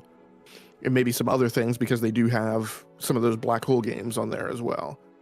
But I do feel that there's a way for them to do it, and they might have to change some posturing right around the industry. They may have to put more marketing behind it or whatever. But I mean, I definitely feel like if it looks to PlayStation, like in order for me to put my games on on Steam, it's looking like it's me against Steam, Epic, and Xbox, or me, right? Like I think the optics on that change, and the decisions and choices they make start becoming different. Yeah. All right, let's get up out of here. It's getting late, man. It's 12:30 in the morning. I'm about to pass out. Yeah, I didn't intend for this show to be this long. I blame Forte for that. Anyway, I'm kidding. I don't blame Forte. That's the homie. Anything else you guys want to say on this topic before we get to the outros?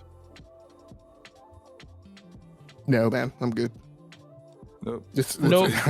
Like I can't get away from this topic. Nope. I just didn't want to say anything because SloMo tried to slander me, but I appreciate you, SloMo, and I got to go to bed too. Pokemon tomorrow, baby. Okay. I did try to slander you. It's fine. I know you did. It's fine. I'm a big boy. I can take it. And they said, son, the way you constantly in the storm in this gameplay is killing me. Dude, I don't even know, man. I'm surprised. I'm just surprised we won that match, because good grief, I was basically running for my life. Anyway, shout out to everybody that came through tonight. We really appreciate you guys. I hope you guys didn't actually, I'm happy you guys locked in with us for the how long have we been going? 3.5 hours. We've been doing the show a little bit long for us. We old, man. Try to go to bed a little early, but appreciate you guys for coming through. Forte, let everyone know where they can find you, sir.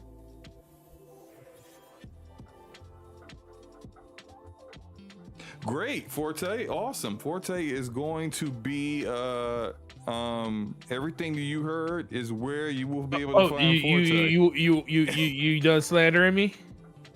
What are you talking about? You just going last week? What No. slander are you talking about? Gaming Forte, YouTube, Twitter, Xbox Live, PlayStation. Shout out to you guys. Enjoy the gaming weekend. Have fun. And we'll see you guys next week. Appreciate you guys. All right. Game Logic. Let everyone know where to find you, your podcast, your Twitter account, or the other show that you host with Mr. Assassin's Creed in Mexico, all that good stuff. Well, you can catch me right here every week at 9 p.m. Eastern Daylight Time on the as one of the co-hosts of the Damage Per Second podcast. Woo! And then otherwise, you can keep up with me on Twitter or Blue Sky under Game Logic. Cool. I, Yoshi, approve this message. Oh my gosh, we definitely getting out of here. I know I say this every week. I mean it now, okay? I'm going live to play something. It might be Assassin's Creed Shadows. It might be a brand new game. I don't know. I'm gonna go live and play something because I haven't gone live and played something in a while. I feel the need. I need to do that soon. Forte is going to continue to not making videos that he said he was going to make. No, actually, I'm off work. Actually, since I'm off work this Saturday, I already told myself I'm going to dedicate to getting it out probably tomorrow after I get off work, because Saturday I don't have to do anything, so I have no excuse. If I had the time, I would run a poll and ask the chat how many people actually believe that. But I don't. And they would be, so they would all be wrong this one time. Okay, we'll see. We're getting out of here. Y'all enjoy yourselves. Enjoy your night. Play some games, and peace out. Peace.